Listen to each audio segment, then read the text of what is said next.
This time, it can be different. It has to. What's poppin', gamers? It's Beach Gen Game Club. Back in your inbox, back in your DMs, back in your girl.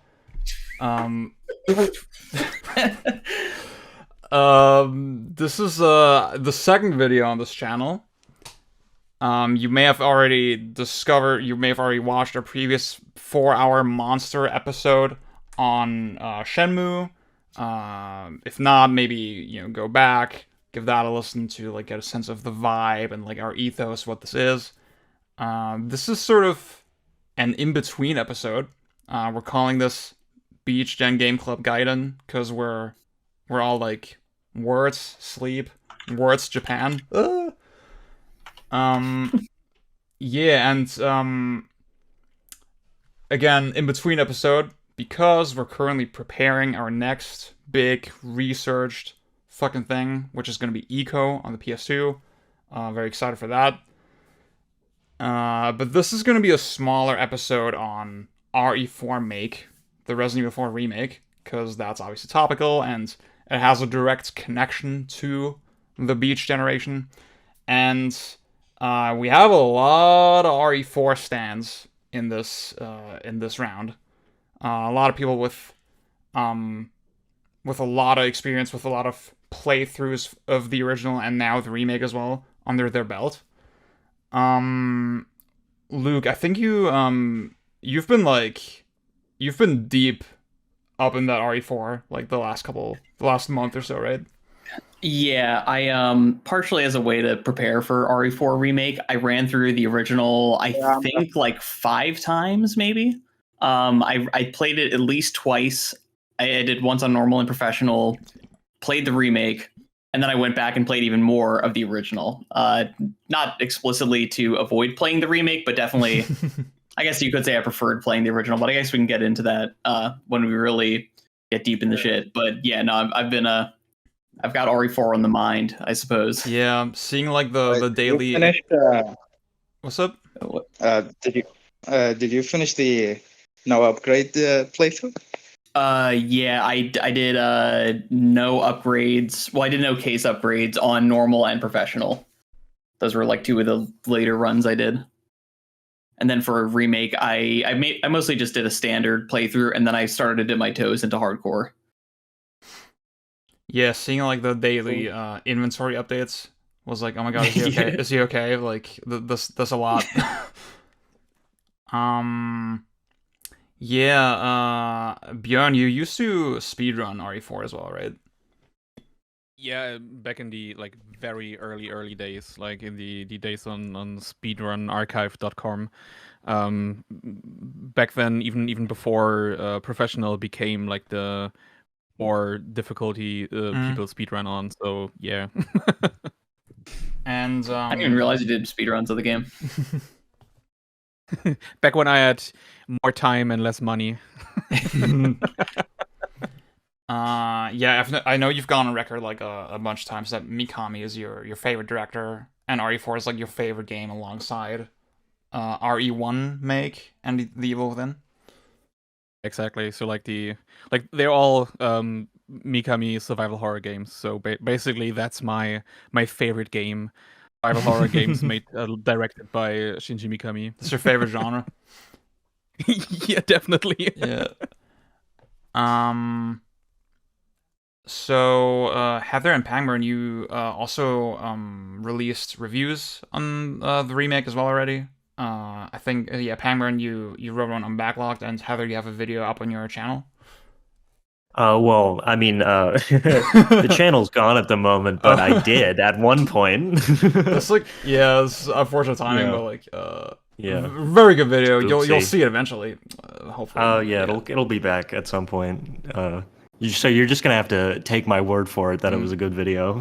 Yeah, It was super good. I showed it to an entire Too bad for class of that. people, and they fucking loved it. That's actually the best review of the game, to be honest. Damn. Yeah, I think we both did. By the way, I actually made a review of the game too, but it was in Arabic, so I didn't send it. Heather and I both did no merchant runs of the original. I think she did first, and then I bit her style. I was Yeah, swinging he her was way down. copying me. Yeah, I won't lie. I bit off her style a little bit for the original RE4 because I was like, yeah, I'm done playing RE4 for a bit, and then I see Heather starts case posting for like no merchant or like no case upgrades. I'm like, well, I mean, I could probably do that too. Yeah, just one more. just one more. Yeah. So I did in the last month my first professional run in the original because I'd only played it for the first time. Like I'd only finished it for the first time last year after like trying a couple times and never getting into it before that. And I did no merchant after that. Did a hardcore run of the remake, then a standard run handgun only for the minimalist trophy, and then I'm like right past the cannon section of a professional run that I just was hammering through yesterday to try to get it in time so I could talk about it a little bit for this video. So I think Heather's played even more of the remake than I have. Yeah, I did like 3 playthroughs. I just did like hardcore and professional, and then I did a hardcore speed run, and that was it. I think Evan and Cranky, you guys have like a fuck ton of playthroughs in the remake, right? Yeah, I've played through it 11 times now. God damn. The game says, but I got 158 hours, I think, into the game. But I don't believe that for a second because it also counts time idling on the main menu. So it can't be that much, I hope. But yeah, I haven't played much besides the remake since it came out, honestly. So yeah. I've only played the remake. I've played the OG like once a month or two, just it's like the ultimate comfort food, so but again, like I play it so much that I don't really bother talking about it. It's kind of like, yeah, I'm playing Resident Evil 4 again for the fucking 5th time this year, guys. It's like, okay. Yeah, I have played the original a bajillion times ever since it came out. But I've actually only played the remake fully all the way through once. But I'm starting to get down and start grinding and do some of the achievements and learn some of the skips. Yeah, we have a lot of like long time RE4 heads in here, but I only played the original for the first time just a couple of years ago. It might have been in 2020, maybe 2021, something like that. So it really was only a couple of years ago. But I when I first played it, I played it once, and I kind of did the thing where I'm like, well, of course this is one of the best games ever, and then I didn't think about the game and play for a while. But just this year, I was like, well, I probably should just like replay it to make sure I wasn't bugging. But like, yeah, no, it's one of the best games ever made. There was no doubt after that. I played it back in like, yeah. Oh, sorry. I just wanted to mention we were just joined by Kevin. What's up? Are you RE4 Stan? Yes. Yeah, goodbye, science, though. I'm sorry. Have you been playing the remake as well? Yes. Do you have thoughts on it? Like, just very, very generally. Do I think yes? All right, let's go. Huge RE4 fan interview. Did we want to go around and do like little one sentence? What are our thoughts? That kind of thing. Yeah, we obviously this remake was like a fucking hotly anticipated game for. As you can now hopefully tell, we're all big RE4 fans. Maybe even Capcom fans, right? So we had pretty high or maybe not high expectations, but When like pretty heated. I have a question.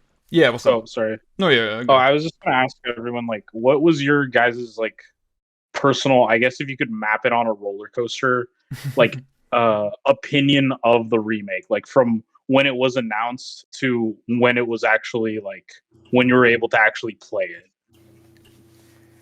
For me, it was like trepidation. There's no way this can be good. Sort of going off of the types of mechanics that have been common in recent RE games. And we're going to go into that as we discuss. And then the more they showed, the more confident I felt. And now that I've played it, I'm like, it's pretty alright. That's sort of what I'm at. It's pretty good.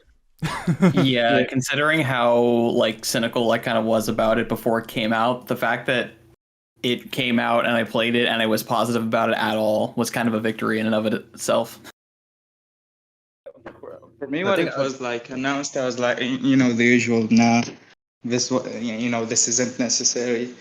The original is still like, you know, it's.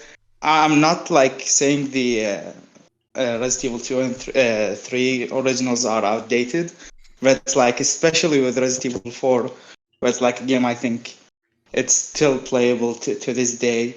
Not just playable, it's like, even by today's standards, I think. Even if some people think like the controls are weird. But when like the game was closer to release, I thought, okay, you know, I'll take it as like a different version of the game I love.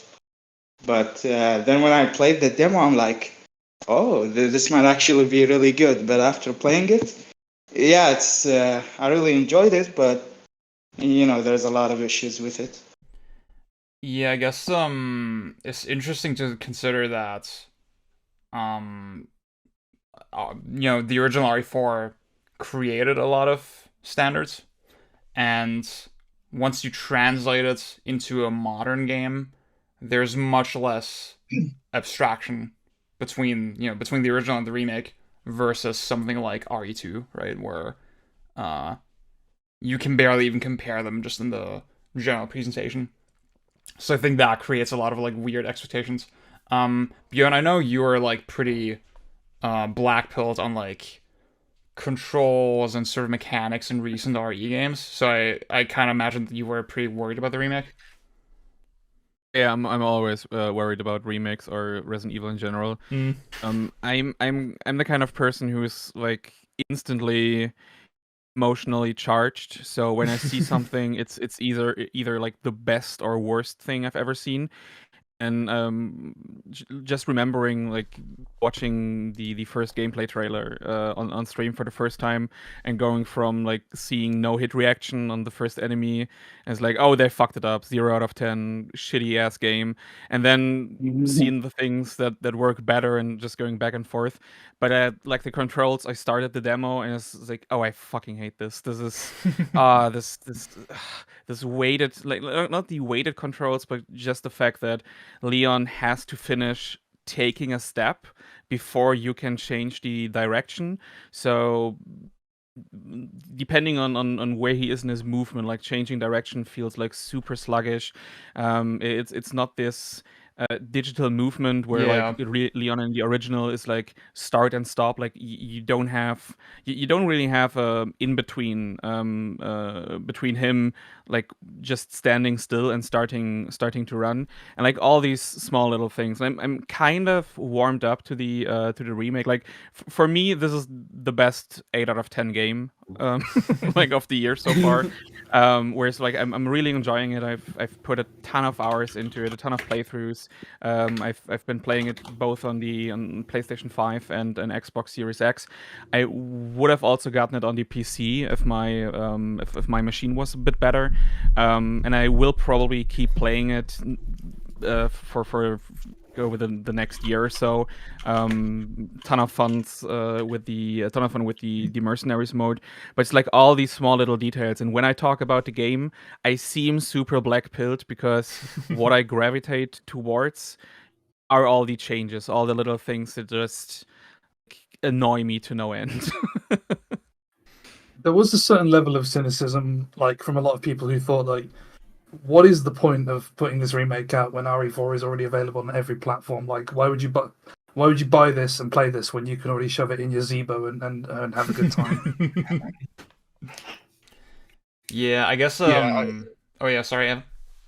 No, it's just like I think my cynicism towards the remake when it was first announced was just, you know, I could see the writing on the wall where all the reviewers, even before the reviews came out, you know, people would be saying, you know, oh, this game does need a remake because the controls are dated. It's tank controls. You can't move while, you know, aiming and everything.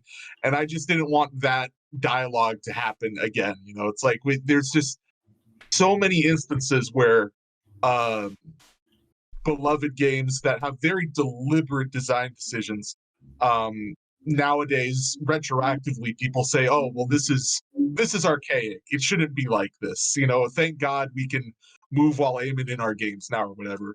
So I was very cynical the moment it was announced, just because I was like, I was already hearing those complaints in my head, thinking like, this is exactly what people are going to be saying. Yeah. Once the gameplay was shown off, I was a little, more optimistic, at least intrigued, I should say. And that's how I felt after I played the demo. I was intrigued by it. I wasn't overwhelmingly excited, but I was like, okay, this could be good. And considering I've played it 11 times now, it's safe to say that I at least like it a fair bit. I like it more than a fair bit. I don't know. I haven't had the highest opinion of most AAA games coming out nowadays. I don't think a lot of us have. So it's not maybe the highest praise ever, but this is probably my favorite AAA game since maybe Breath of the Wild. Oh wow. I don't know, but to me, it's a 9 out of 10, but it's a 9 out of 10, but it has some glaring problems for sure. But yeah, overall, I have enjoyed it a lot. I'm happy it exists, kind of, but at the same time, yeah, I wish we just didn't get so many remakes. But if you're gonna remake Resident Evil 4, this is about as good as it's gonna get, considering all the things that people expect from games nowadays that you got to put in your game. So yeah, mission accomplished. I guess ? Yeah. I think you alluded to this earlier, Ziad, but like this remake was always going to come under like a sort of weird version of scrutiny because it's like a descendant of like one of the greatest games of all time. And I think it's like in my review, and part of the reason I was making comparisons to Last of Us is like, if you compare this to any other third-person shooter, especially like the sort of survival horror like esque ones, right? This is like amazing. This is like an incredible accomplishment. It's especially compared to the like, I haven't played the RE3 remake. I thought the remake of 2 was like pretty. I thought it was good, but not like fantastic, right? And seeing that like sort of handling scheme applied to RE4 was definitely there. I had some trepidation too, but just comparing this to like this is I think out of games that like came out and I bought them, like Evan said, since like Breath of the Wild, like this is like one of the best ones I've played for sure. It's like in its own right is an incredible achievement. Compared to the original, it's like it's gonna there's I think obvious.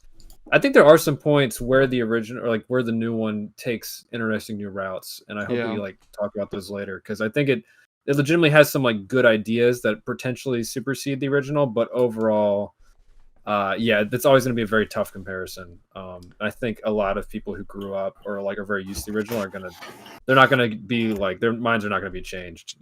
Like that's how it's gonna go. I mean, at least when it comes to like the Capcom remakes or the Resident Evil remakes in general, like you don't get the feeling that anyone is trying to like make the original game obsolete or just okay, we're trying to make this one exactly the same and better.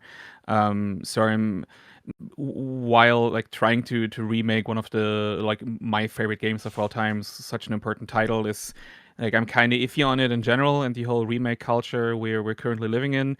Like with what Capcom has shown in the past, I'm at least interested to see like if they're going to remake all of their games, and I'm sure we're getting Resident Evil. Like it's still the best selling Resident Evil title they have, and so obviously we're getting a remake of Resident Evil 5 at some point, and if they're going down that road, I'm at least interested to see like how are they going to change or interpret new things instead of just doing the same thing over again, just with modern like graphics or like modern control scheme. Like both the RE2 remake and RE4 at least show that they're conscious about, okay, if we change this, this will fuck up the balance and we need to do something to counterbalance it.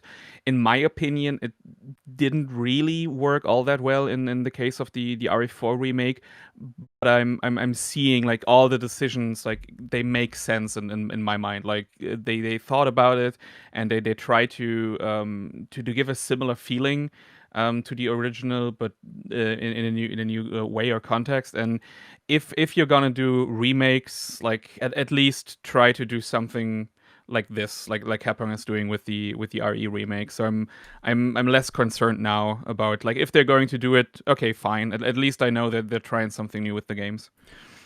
Yeah, I totally reciprocate that. I even just from the gameplay that they released like before launch, I had this feeling, okay, a lot of these changes don't actually feel random. They actually feel like they have some kind of purpose behind them. It doesn't feel like it's simply adapting Resident Evil 4 to modern sensibilities. Even though, I mean, in the process of doing this whole thing, it obviously kind of is, but in the very specifics of, like, for example, how the knife works, how the aiming works, how the stagger works, there's, like, all these little details that clearly had some consideration to them. And even just the fact that, you know, the first gameplay video that they showed, you actually see Leon roundhouse kicking a dude.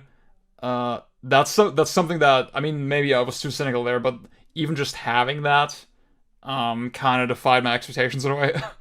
I thought that's like too goofy, too gamey, and too like specific of a mechanic to still have in there with this aiming model and stagger model that does seem to be somewhat imported from the other remakes. So on that front, I definitely give it a lot of credit. I guess this is a good good point to jump into more specific discussion of how the game kind of works in practice. Heather, in your review, you sort of discussed this idea that the original feels like controlled chaos, whereas this often is kind of just chaos. And I would maybe argue that it's not necessarily in a bad way, but that's definitely a significant difference, right? Yeah, 100%. I mean, and with the remake being as chaotic as it is, I think there's an argument to be made that that's like in a sense more enjoyable, or like it's more like spontaneous and reactive, right? And there's like an appeal to that, and I do wonder, like, if the original never existed and all we had was this remake, would I care about sort of the things like the inconsistent staggers, or like enemy magnetism, or whatever? Like, I don't know if I would actually mind all that stuff, but like it's just a problem of like, because I have this huge comparison point, you know, my mind goes to all the like just those little details that that are just kind of off, and it's not as like I was saying, it's a lot more spontaneous. I feel like you have just a little bit less room to like make concrete like strategies and all that. Yeah. That was definitely. Oh yeah, sorry, John. Go. No, I was going to say, I remember like initially I was kind of turned off by the game because I felt like whenever I tried to enact a plan, it was like I would die, and then like when I was going into fights completely head empty, like the cabin fight, when I was like, if I just treat all my resources as disposably as possible and I just don't think about the future at all, I'll have a great time and I'll probably win. And I remember that kind of turned me off from the game. Yeah. This is sort of a suspicion that I have that, again, kind of like how they're also implied, this game is more reactive and a little more, it's a little bit harder to actualize your plans. And I've done a playthrough and a half, first in hardcore, and then the half playthrough was in standard. And I feel like I haven't put quite enough time in to really have a firm stance on it. Pang, in your review on Backlogged, you talk about this idea of two spheres, that you have the ranged weapons that are relatively low commitment, but to some extent you can't exactly predict what they're gonna do on hardcore difficulty or even professional.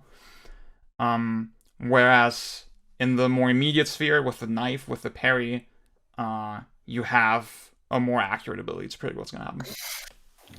Yeah, so if you're looking at the original Resident Evil 4, it's been, like I said, ad nauseum by this point that it's sort of like in this beat 'em up mold, right? And I think what that often means is I think what we really mean by that is that enemies have like two like broad states. They're like active or they're inactive, and you want to keep as many inactive as possible, right? You want to keep them on the ground. Do a melee attack and knock out a bunch at once, etc. And the method of doing that is primarily through like the stagger system, right? You shoot someone in the head, you run up, you do the roundhouse, a bunch of people will fall on the floor, right? And there's a lot of like nuances to why that becomes so interesting in the original. But every weapon is more or less tooled around that. I mean, I think the handgun and the TMP, obviously, the knife, once you sort of get a grasp of that in close range, can be used to provoke staggers by chopping at their heads or the knees, etc. Shotgun, it's a little more like, okay, this is my panic button. Rifle is a little more trying to do long distance. In the remake, it sort of changes to this new structure because crowd control in general is not as effective as a tactic. It almost feels in a way like Resident Evil 5. Resident Evil 5 sort of switches its melee to more of a like linear in the sense that it like you punch someone and they go like one direction. Like you'll stagger. Exactly, yeah. It's less of a AoE effect. So you still want to get the stagger as often as possible, because it gives you iframes, and you get a just sort of free damage, no ammo required. So I think in some sense like that, removing the crowd controls still works. I know RE5 is a very divisive game. Part of that for that reason, part of it just racism, the co-op focus, all that. Yeah, well, yes, yeah, that's a huge factor in it too. But so for the remake, it goes more in that direction where it still has the roundhouse. You can still you can make a bunch of enemies inactive at once, but only if they're bunched really close together. You don't get as many iframes, so you basically end up and this ends up in the two spheres idea that that I talked about in my review, where because of the changes to stagger, where you may have to take 2 or 3 shots to someone's dome to actually get them into a state where they're meleeable. You basically have to make a decision. It's like, okay, what weapon am I going to use at this range? Like how much ammo do I have left? Am I going to go for the risk of trying to get some sort of stagger? And there's ways you can like make a build around that. I think the obvious one is Silver Ghost or Punisher. Add the laser sight, which removes the reticle and gives you like max stagger value, whatever, on each shot. And you basically have this way. It's like, okay, I can at least try to manage people, put them in an inactive state by getting them like into some sort of stagger. But you're rolling the dice every time on that, right? It's low commitment because it's shooting a bullet, right? It's not there's no long windup or anything. But once they get closer, then we get into the new knife mechanics. The knife mechanics are basically you have this parry, you can do backstabs. You can do this like normal stab that doesn't do a lot of damage but is very fast, but doesn't provoke stagger like it did in the original. Not very, very, very infrequently, at least. But with that parry, if you understand the timing, it's deterministic. You press the button at the right time, and it happens. So once someone gets into your inner sphere from your outer sphere, you're sort of put in this stance where you either have to use one of your panic buttons, like use shotgun or whatever, or you bait out a parry. And that kind of gameplay sounds very boring at like in the like the one enemy or two enemy encounters, which there are unfortunately a couple of. Yeah. I'm not sure why they went that route. But once you get 4, 5, 6, 7, 8 enemies bearing down on you at once, then it becomes more interesting because you might have enemies not only between the two spheres, but also behind you. And if they're behind you, you can't parry. So that's where a lot of the, the chaos. I think that that Heather Heather was talking about in her review comes from is that you're constantly managing all these enemies flanking you at once and trying to figure out who is the highest priority to take down, or like if you can even come up with any sort of AoE, because they're much harder to get now. And that's sort of and my theory on that is like it sort of encapsulates all the combat. If you don't like that, you're not going to like this game. And that's what I think makes it so different from the original, is that if you're looking for more of the like, they all bunch up in a little corridor, they approach you slowly, you have to figure out which one you're going to shoot for the headshot, run up, do the roundhouse, turn around, do it to whoever else, blah, blah, blah. That's not really this game. It's a lot more just going with your gut, trying to figure out who you're going to take down next. I think a lot of people, and I think everyone in this chat agrees it's still fun, right? But whether or not you think it's like incredible or whatever, that's the divisive part for sure. Yeah. I'm really curious if you guys also feel this way, but again, I have a little bit of a hard time exactly articulating sort of the mental process that goes into making decisions in the remake, right? Like from my gut, I would say I feel like I'm just doing a lot of things on reaction and it's still sort of engaging, but like again, I have a hard time really describing the decision trees there, or the flowcharts. Pamela, you kind of hinted at the idea that okay, once the game gets a little bit more contained, a little more linear, throws fewer enemies at you, that's where those mechanics don't hold up as well. And obviously, it's a common belief that the original RE4 already kind of, it kind of stales out toward the end once you get to the island. Even back then, that was, at least my impression, that was a pretty commonly held opinion. Common from wrong people, but it's okay. I would argue you're so right, and I will say that, at least in comparison to the remake, I feel like the fact that I have so much more control over the outcomes in the original RE4, that makes me way more engaged in those linear scenarios as well. I feel like the remake now kind of highlights why that game works so well over its whole runtime. And I guess we're gonna go into this later once we get into the actual scenario design. But yeah, where I'm kind of at is that aspect really highlights a weakness in the mechanics of the remake. Mm-hmm. I mean, one core issue for me is not even like the randomness you get from things like the stagger, but also the core controls. Like obviously, I'm in favor of quick weapon swapping with the D-pad, but I'd still like the option to go into the menu, pause the game, and then switch the weapon without Leon having to do his whole animation. Because like same with the running, depending on where he is currently in his like normal animation, the weapon swapping takes like the time it takes to swap the weapon out changes, and especially with something like the flashbangs or the grenades. Like in the original, okay, you go back into the menu, you change the grenade, and the collision of the grenade is off. So you throw the grenade into the where you throw it. You don't have to think about, oh, is enemy maybe move like 1 centimeter to the left, and then the collision of the grenade makes it bounce to the left or to the right. You don't have to take that kind of shit into account, and so you always know what is going to happen, what is Leon going to do. You don't have to think about if you trying to jump into a window or through a window, and an enemy is on the other side.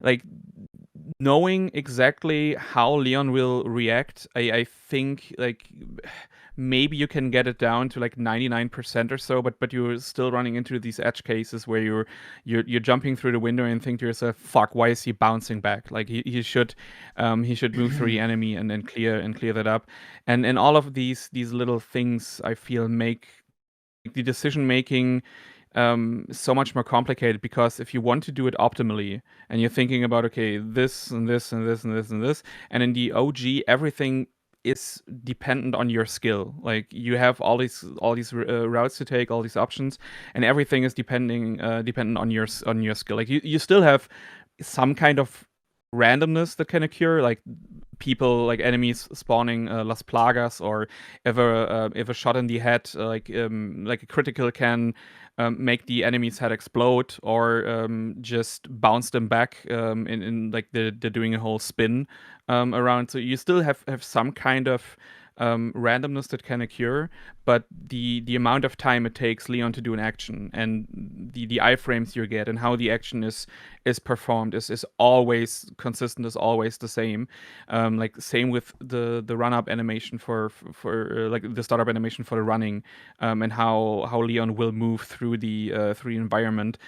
Same with Ashley. Like it's always consistent. If you play the game enough, you know exactly what is going to happen at any point, like coming from your inputs. And the remake just, like most people probably don't care. Like I don't think like anyone just playing the game for fun will even care, or if they notice, just okay, like 1% or 2% of the time it maybe fucks with my inputs, and to me that still kind of ruins high level play. Like it's the same for if you're using motion controls on the Wii, and like 99% of the time it works flawlessly, and then just the 1% it just fucks up for no reason, and it's not your fault. That kind of like design at its core is something I'm very hard on. Like it's very hard for me to engage with it and not constantly get annoyed. Yeah. No, that's super fair, and it's also kind of a problem, because like not only some might argue that like these edge cases are just sort of like edge cases, like they're not representative of the full thing, but it's going to feel worse because the original never had those problems. It's so much of the game is building off of that original foundation that like these types of comparisons, like yeah, no, just the original, when it doesn't have these issues, it just brings to light like how much worse it feels when these types of issues creep up. You know what I mean? When I want to be clear that I think the original does have some occasional issues. I think one that comes to mind is like, let's say in the Vertigo fight, you can't. There's like these contextual QTEs that you have to do if you're like in range of an attack that allow you to crouch. And if he's attacking and you're just out of range, and then he gets just close enough that he can hit you, it'll flash on screen for a second, and then it's like, oh well, fuck. I obviously don't have time to react to that. I had like 3 or 4 frames I could have. It's fucking impossible, and you just take the hit, right?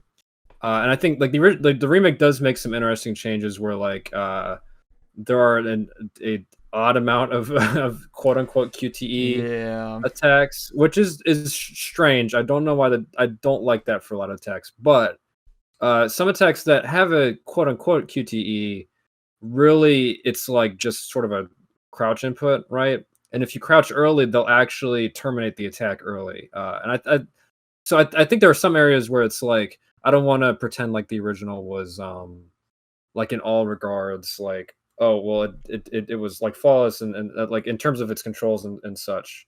Obviously I like the tank controls, but there are points where they're like jankerized in the original as well. But I do think it's fair to say, especially with the control handling model in general, like especially the way that crouches work, with quick turns work, like those two very specifically are very, the way the internal state machine registers those inputs and like when you can and cannot perform those actions is very obtuse, right? And in a way that it feels like it should be instantaneous, especially given how important it is to like, dealing with enemies on your 6, or like this new dodging grabs with a crouch mechanic, etc. Those are like I think really highlight some of the struggles that like plague this remake in terms of its controls. I think to some extent it's mitigated just by the fact that you can strafe now, you can move while shooting. and those give you a lot more power. That like the original has one of the best tank control schemes of all time, with its quarter turns and like all sorts of like nifty tricks you can do.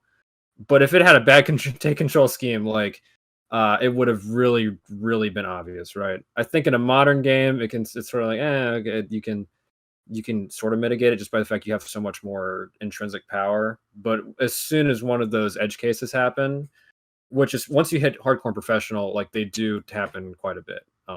Unfortunately, it's very unfortunate that they didn't quite. They did a very admirable job adapting the RE2 and RE3 Remake control scheme to this. I expected way worse, honestly. Yeah. But when those issues crop up, it is unfortunately very noticeable.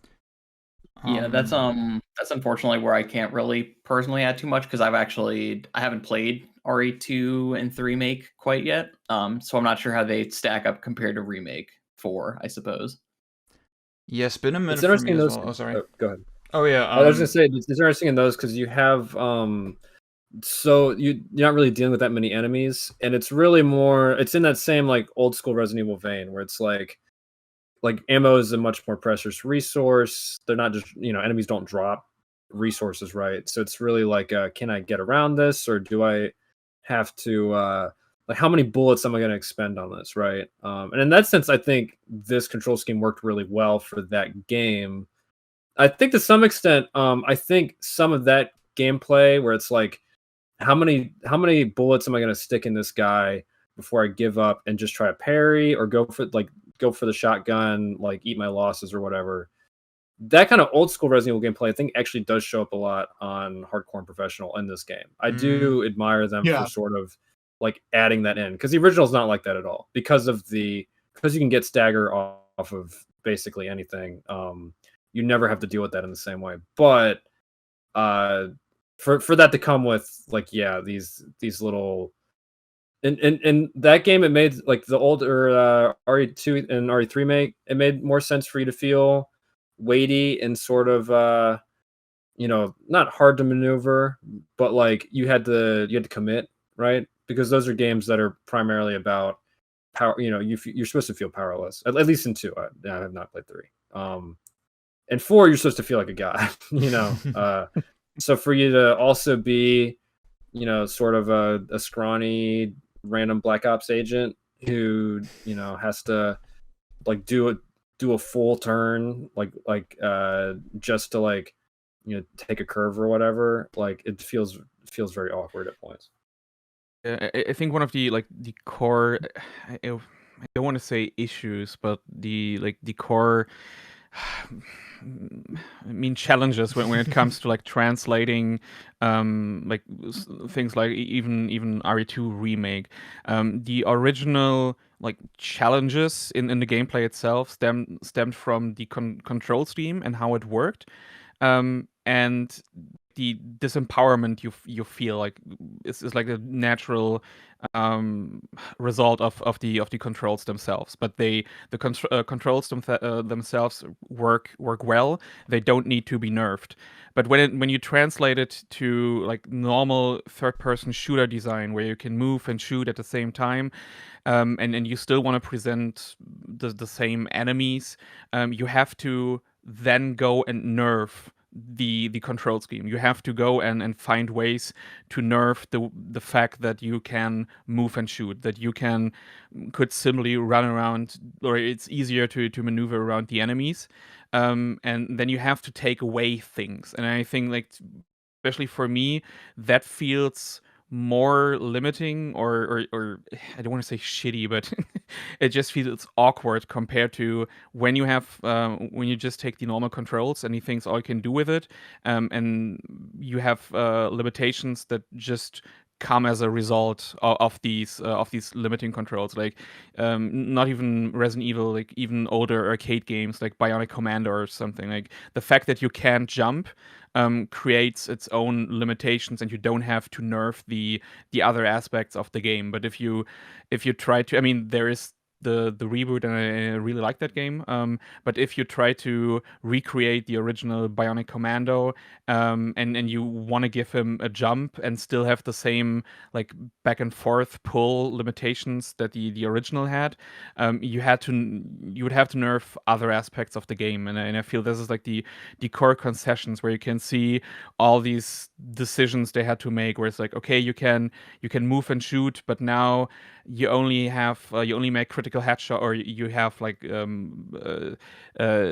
stronger hits if you just wait there and let the reticle close, which kind of works for RE2 Remake.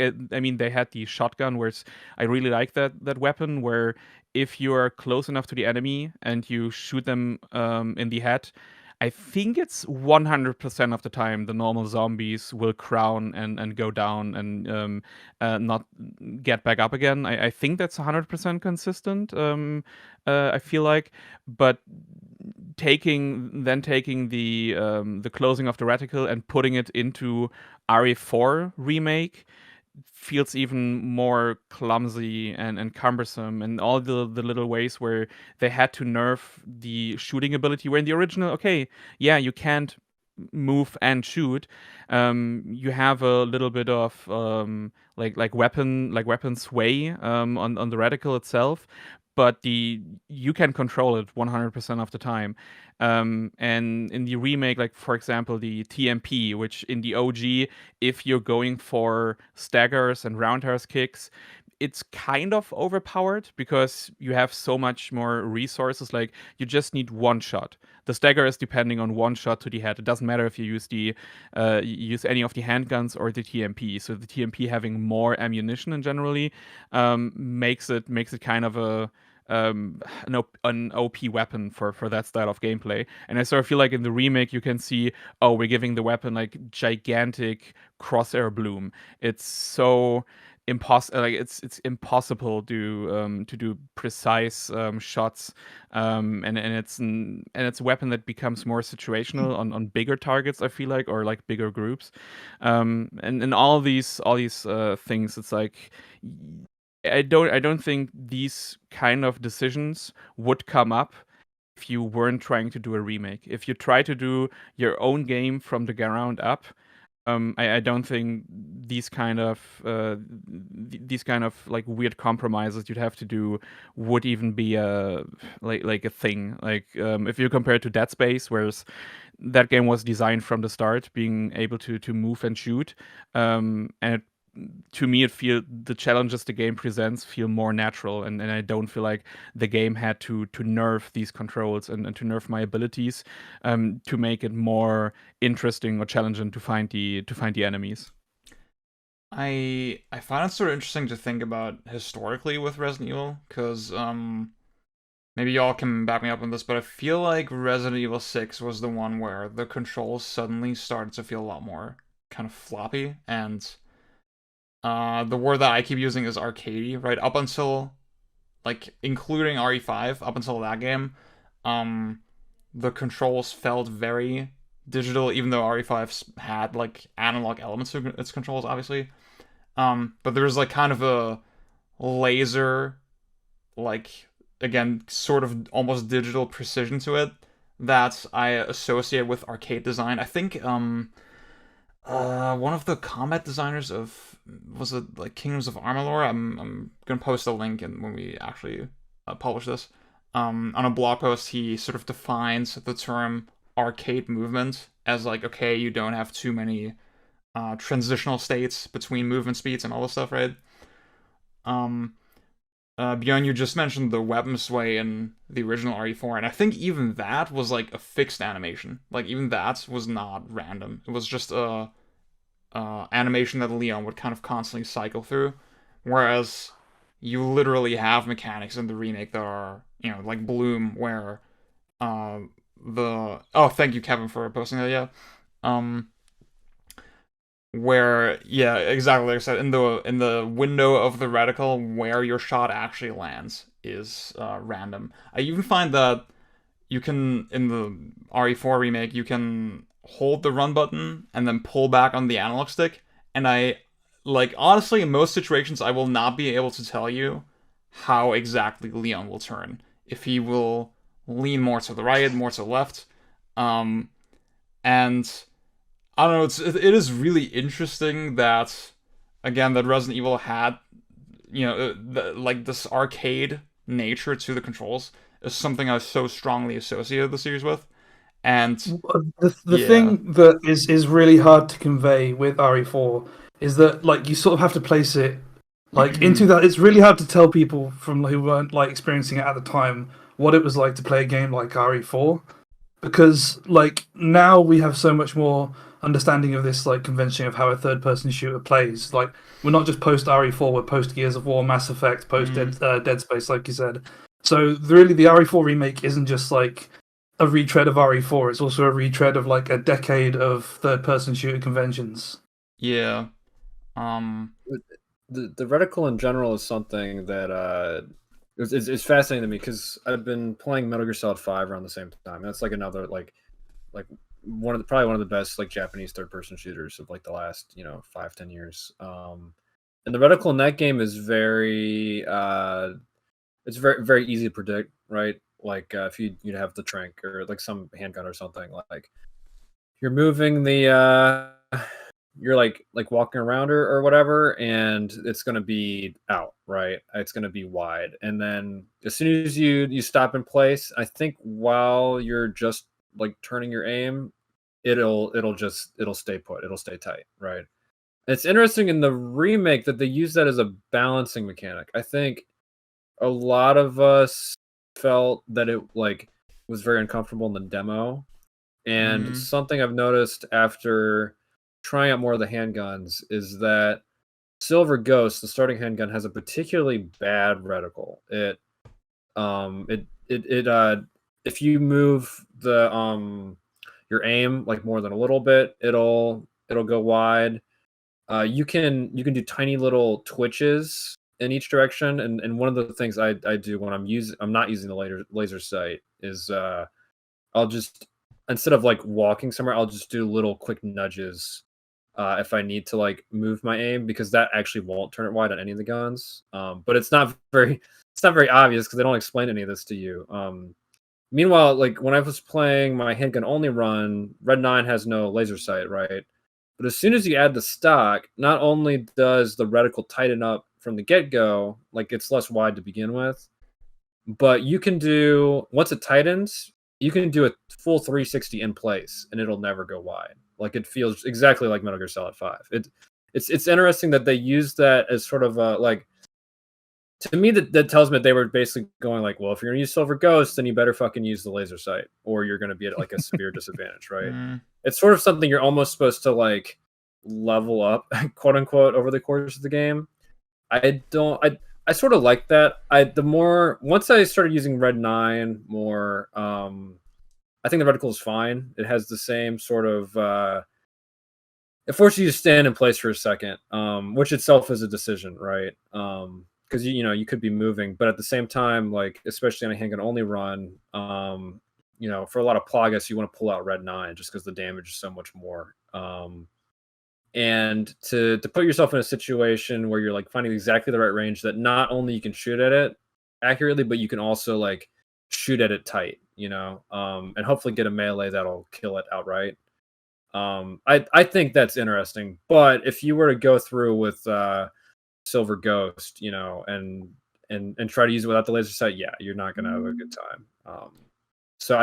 It's just I don't know if there's like any precedent for that kind of weapon balancing through the reticle, but on the other hand, there's the fucking laser sight. Just if you want it tight, use the laser sight, and then you don't got it. Other than the TMP, but the TMP this game sort of bad. I feel like we're trying to differentiate the weapons a bit more, like even between themselves in the categories. Like the shotguns also have different reticles, and I think the second one you get, the pump action or whatever it is now more focused on like fighting, like shooting enemies one-on-one. Like, it's one of the best weapons to get critical headshots with. And the striker now is more like, it has a very wide reticle, and so it's more the best weapon if you want to have crowd control. If you just want to shoot like 3-4 people in front of you, which the normal shotgun is like. The normal shotgun is somewhere in between the two, and so compared to the OG, where I'm just, okay, I take the normal shotgun, then I go the second one, and then I go to the striker, and I never really think about, like, even in that game, like, each weapon has some kind of. I think there are a few where it's like objectively a worse weapon to have than any other one in that department. But most weapons have at least one kind of stat ability which is better than the rest of them. But in the remake, I feel like they were trying to use the reticles to more differentiate the weapons, so that the striker isn't the, like, objectively best shotgun to use, and it's more of a decision to make which one I get. I feel like in the case of the remake, where having a weapon that gives me consistent critical headshots and pretty much kills most normal enemies in one shot, for me is a better weapon in this kind of game. But I still, like, I see what they were trying, or I think I see what they were trying to do, and commend them for making, or for trying to use it to make the weapons more unique in that case compared to the OG. I had a quick question about one of the weapons, if anyone's able to answer this. Like, that new AR-15, like, I don't know what the use case is for having a fully automatic rifle in the game. Like, I don't know. I tried using it, and I just sort of double tapped enemies and got annoyed that I wasn't shooting one at a time, and went back to the bolt action. It does a lot of damage really fast.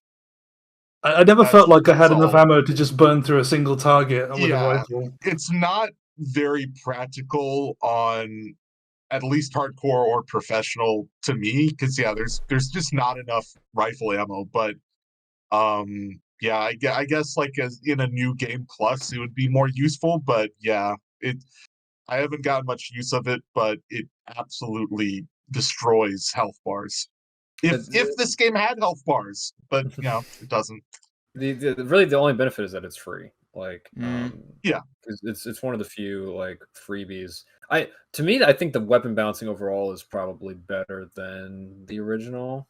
Not that I don't have as much experience as some people in here, but I feel like Bjorn said, like the like Striker is just objectively the best in the original. And correct me if I'm wrong, but I feel like you just get the semi-auto rifle once you get it. Yeah. And you never think about it. Like bolt action, I think has benefited a lot. Not only from the new mechanics. I've been loving using the bolt action on my professional run because it actually deals like so much more damage than the semi-auto, and because it actually really benefits from getting to move in place while reloading and in between shots, which I don't feel like unbalances it. The funny thing, someone mentions to me, I can't stop seeing it now. At least on PS4, when you go into the scope, you go into 30 FPS from near 60, right? Oh no. Yeah, I think it was I think Rodrigo mentioned that because he was playing on like an original PS4. Oh yeah, and I will say the frame rate on PS4 Pro very solid. Like 60 if you're not in combat, like high 50s if you are. Very impressive for, even though if you like walk too close to the screen, it looks like everyone's wearing like mashed potatoes on them. Like it looks fucking bad. I feel like that's just kind of how the game. That's how character faces and stuff look in general in game. Yeah. Like I'm playing on PS5, and the Leon, he looks like he's times have been rough for him. It doesn't look very good when he's close up on the camera and you're like looking at his face. It's like, oh god, no. Yeah, This is not the little femboy that I know. Hashtag not my Leon. I'm no longer questioning my sexuality in this game compared to the remake of 2. Nah, he's still cute though. I like dirty boys. You need to download the tramp stamp mod. What I was gonna say is that it's interesting now because with the bolt action I've been actually switching between scope and no scope, especially if things are closer, because you get the FPS boost is just so much better for aiming, and there's the pickup that you get, or like taking out the weapon is so quick, comparatively, right? I don't want to. I don't think that was an intentional choice to make it like a frame rate trade off. But in my head, I think that sounds awesome. I'm gonna use it in the next game. Just like drop the frame rate during certain sections as a balancing tool. But it does make the rifle and the shotgun something. Well, I don't know. Right gun is still it's a fucking monster in this game comparatively to the original. Yeah. But I think overall, and especially in the handguns as well, like Punisher is a lot better now. That's true, man. I haven't used Blacktail. I'd like Blacktail a lot in the original. Unfortunately, I mean, I love Blacktail in the original, but man, I didn't like it in the remake. Mainly because there's no laser sight, which the thing with the Blacktail in the original set, it's supposed to be like you're sacrificing firepower for like more efficiency in every other category. But in this game, where the accuracy with the reticle, it's like such a big deal breaker for certain guns. It's like if you're going for efficiency, I'd rather just use like the starting pistol or the Punisher and have the laser sight. Yeah, and I think at least Red 9 does just on power alone differentiate itself. Yeah. I haven't tried on the higher difficulties, and I will say we didn't mention earlier, but if you're playing on standard, some of these. What we've been mentioning with stagger and that kind of thing is not really an issue. You can it almost feels like the original in terms of you can just like shoot someone in the head and either get like some sort of wince or fallback or like just get a full on melee.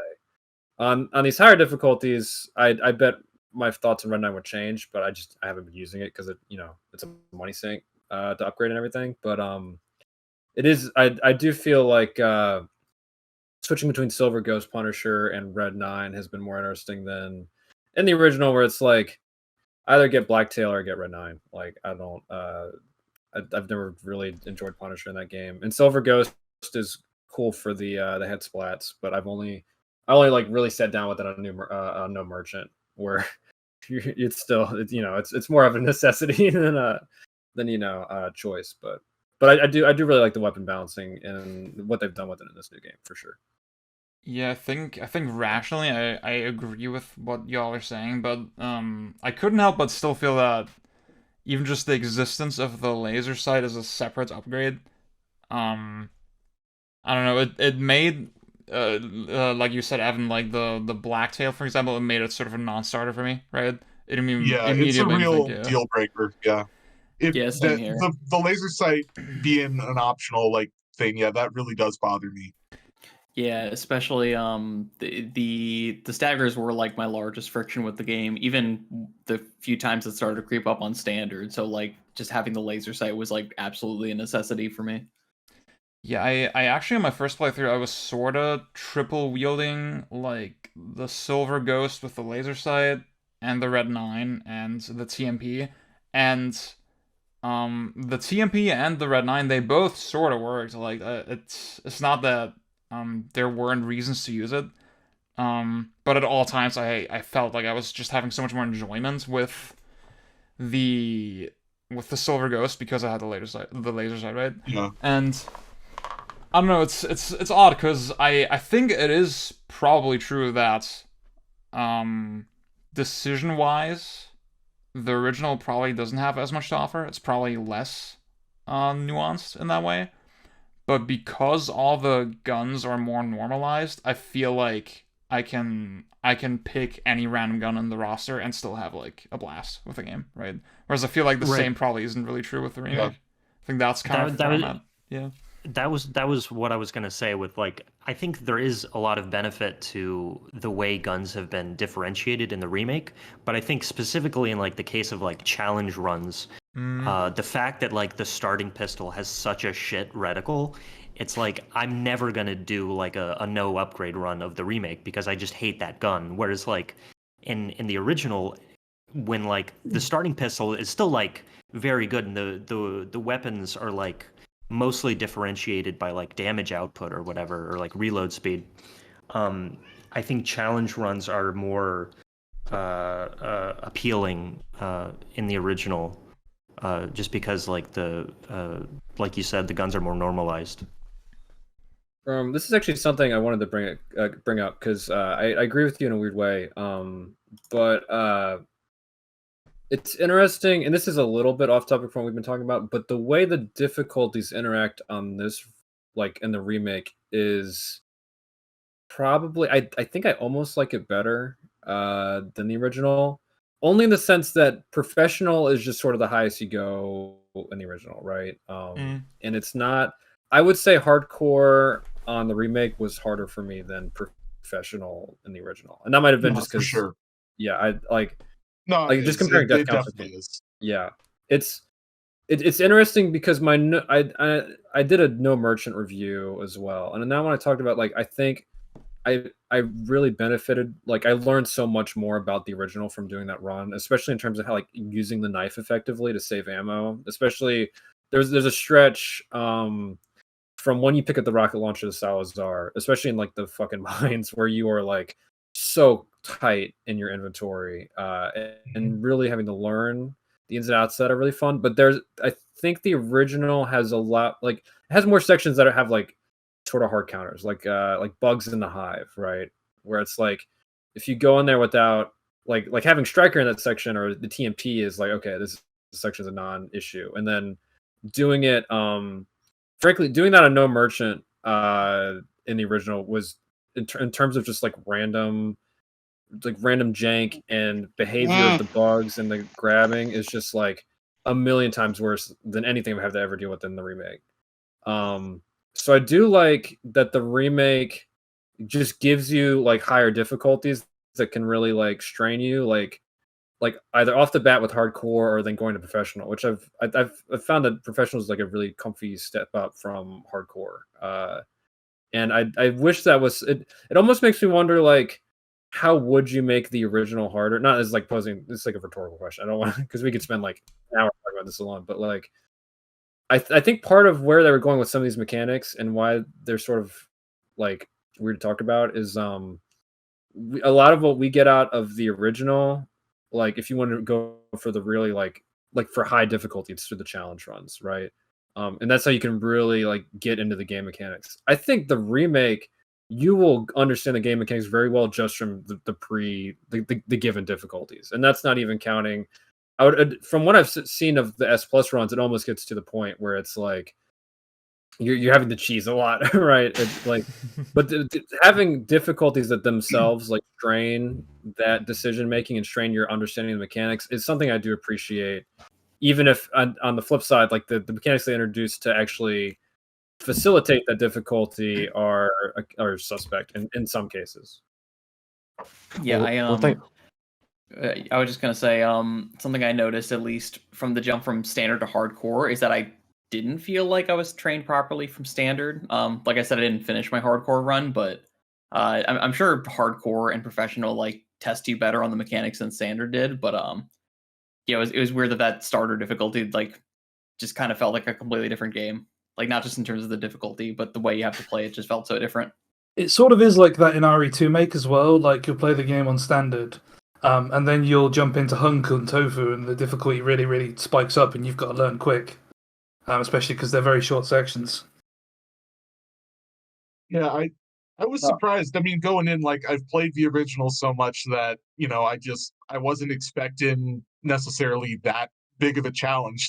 And the difficulty selection in this game is really funny because it tells you to pick hardcore if you've played Resident Evil 4 before. It doesn't even say like, oh, if you've mastered Resident Evil 4 or you've played that game a lot. No, it's just like, oh, if you've played Resident Evil 4 before, then pick hardcore. So I was like, well, damn, I have to pick hardcore. Even then, I made that exact mastered. same mistake, and it kicked my ass. Yeah, it absolutely kicked my ass the first playthrough. There were parts where I had basically no ammo, and I was just like, well, damn, is it even possible to make any progress? I mean, I ended up doing it, but it was a struggle, but I mean, I do like that the game actually does challenge you. I mean, not that the original RE4 isn't a challenge, on like your first playthrough or anything, but I don't know. I wasn't expecting the remake to be as aggressively, tough with like its enemies as it is on at least on hardcore and professional.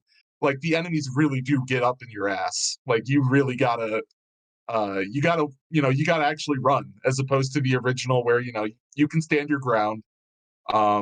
So I mean, I appreciate that. It was a good surprise. Oh, you Well, Pamper just mentioned it. mentioned. No, I You was gonna just so mentioned the. go Yeah. ahead. Okay, you just mentioned the thing where you're like, when you started hardcore, there were some sections where you didn't have ammo.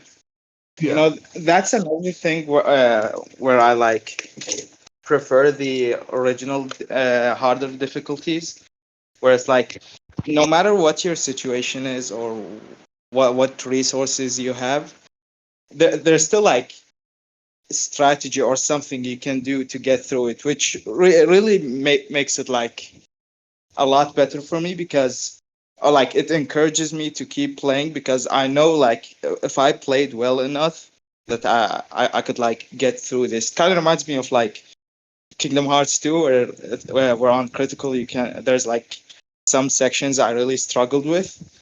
But then I remember, I think like, oh, maybe I'm under leveled or something. But then I remember people like beat it on level 1 or something.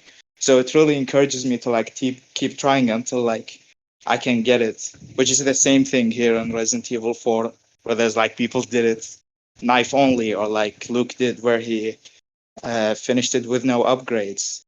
So like, if I like play well enough, I can get through anything. And I don't like get the same thing from the remake. There were a lot of sections, especially like the caterpillars, where I'm like, I'm not sure how I can like get this consistently. I didn't mean it in like a like a hopeless situation or anything. Like I mean, there were parts where I didn't have almost any ammo at all, but I still felt like I could make it through, and I did. I mean, like I don't think I don't think that's a bad thing. And I think that on repeat playthroughs, you definitely get a better understanding of how to conserve ammo and how to better use it for different scenarios. And you won't have as much, trouble with ammo on repeat playthroughs on hardcore and professional. But so I mean, I don't actually think it's a problem. I actually kind of liked that. The game on occasion really did say, okay, you came into the situation with next to nothing, so you have to put on your A game if you want to survive now. Whereas in the original, again, it's your attache case is absolutely maxed out most of the time. I feel like and Like, I 100% agree with you on that, and I also think that the new crafting system is something that Yeah. partially being said as well. I'd be curious to hear y'all's thoughts on like the crafting, how that operates, like that whole decision making process. I think I'm personally a fan. It's not necessarily something I'll have to like. I've never stressed over it, right? But it's at least something that especially in terms of the resources which take up so much space. That's been something I'm running into is like having to bleed off resources to the merchant just to like I know I'm never gonna have enough gunpowder to use all of these or along those lines because gunpowder feels like it's in much shorter supply than the resources themselves. But I'd be curious to see what any of y'all thought. It's not an egregious addition to me, and I do it's like sometimes it does lead to good decision making, but I'm not gonna lie, most of the time when I'm crafting something, it's either just shotgun shells or flash grenades. Yeah. Because when I actually need to craft, it's usually then when I don't have ammunition, and it's like, okay, is 10 handgun bullets really gonna make a difference? Like, I'd rather have shotgun shells so I can, just shoot somebody and be done with them and run past them, or a flashbang so I can just, again, throw it at a crowd, run past them. If I don't have any ammo in general, then it's like, just giving me a little bit of some ammo probably isn't going to make much of a difference. I need to move on and find ammo somewhere else probably. So I don't think the crafting system actually led to me thinking too hard about what to craft. So I don't know how successful of a system it really is, but I mean, again, I don't think it's the worst thing the remake added. You know, it ruined the inventory for me. Like I'm someone who loves the inventory in the original. I spend way too much time just making it to my personal liking and looking at everyone else's attaché case. In the remake, this is completely gone. Like, not just because of the instant sorting mechanic where you just press the stick and it sorts itself out. Just that the fact that so much of the space is occupied by all these different resources, and the larger resources take up 3 spaces, which just fucks with the whole system, and trying to make this your own. And all of the times you just have to wait. Like, there is no decision to make when you have like 8 gunpowder or like 3-4 gunpowder and an L resource.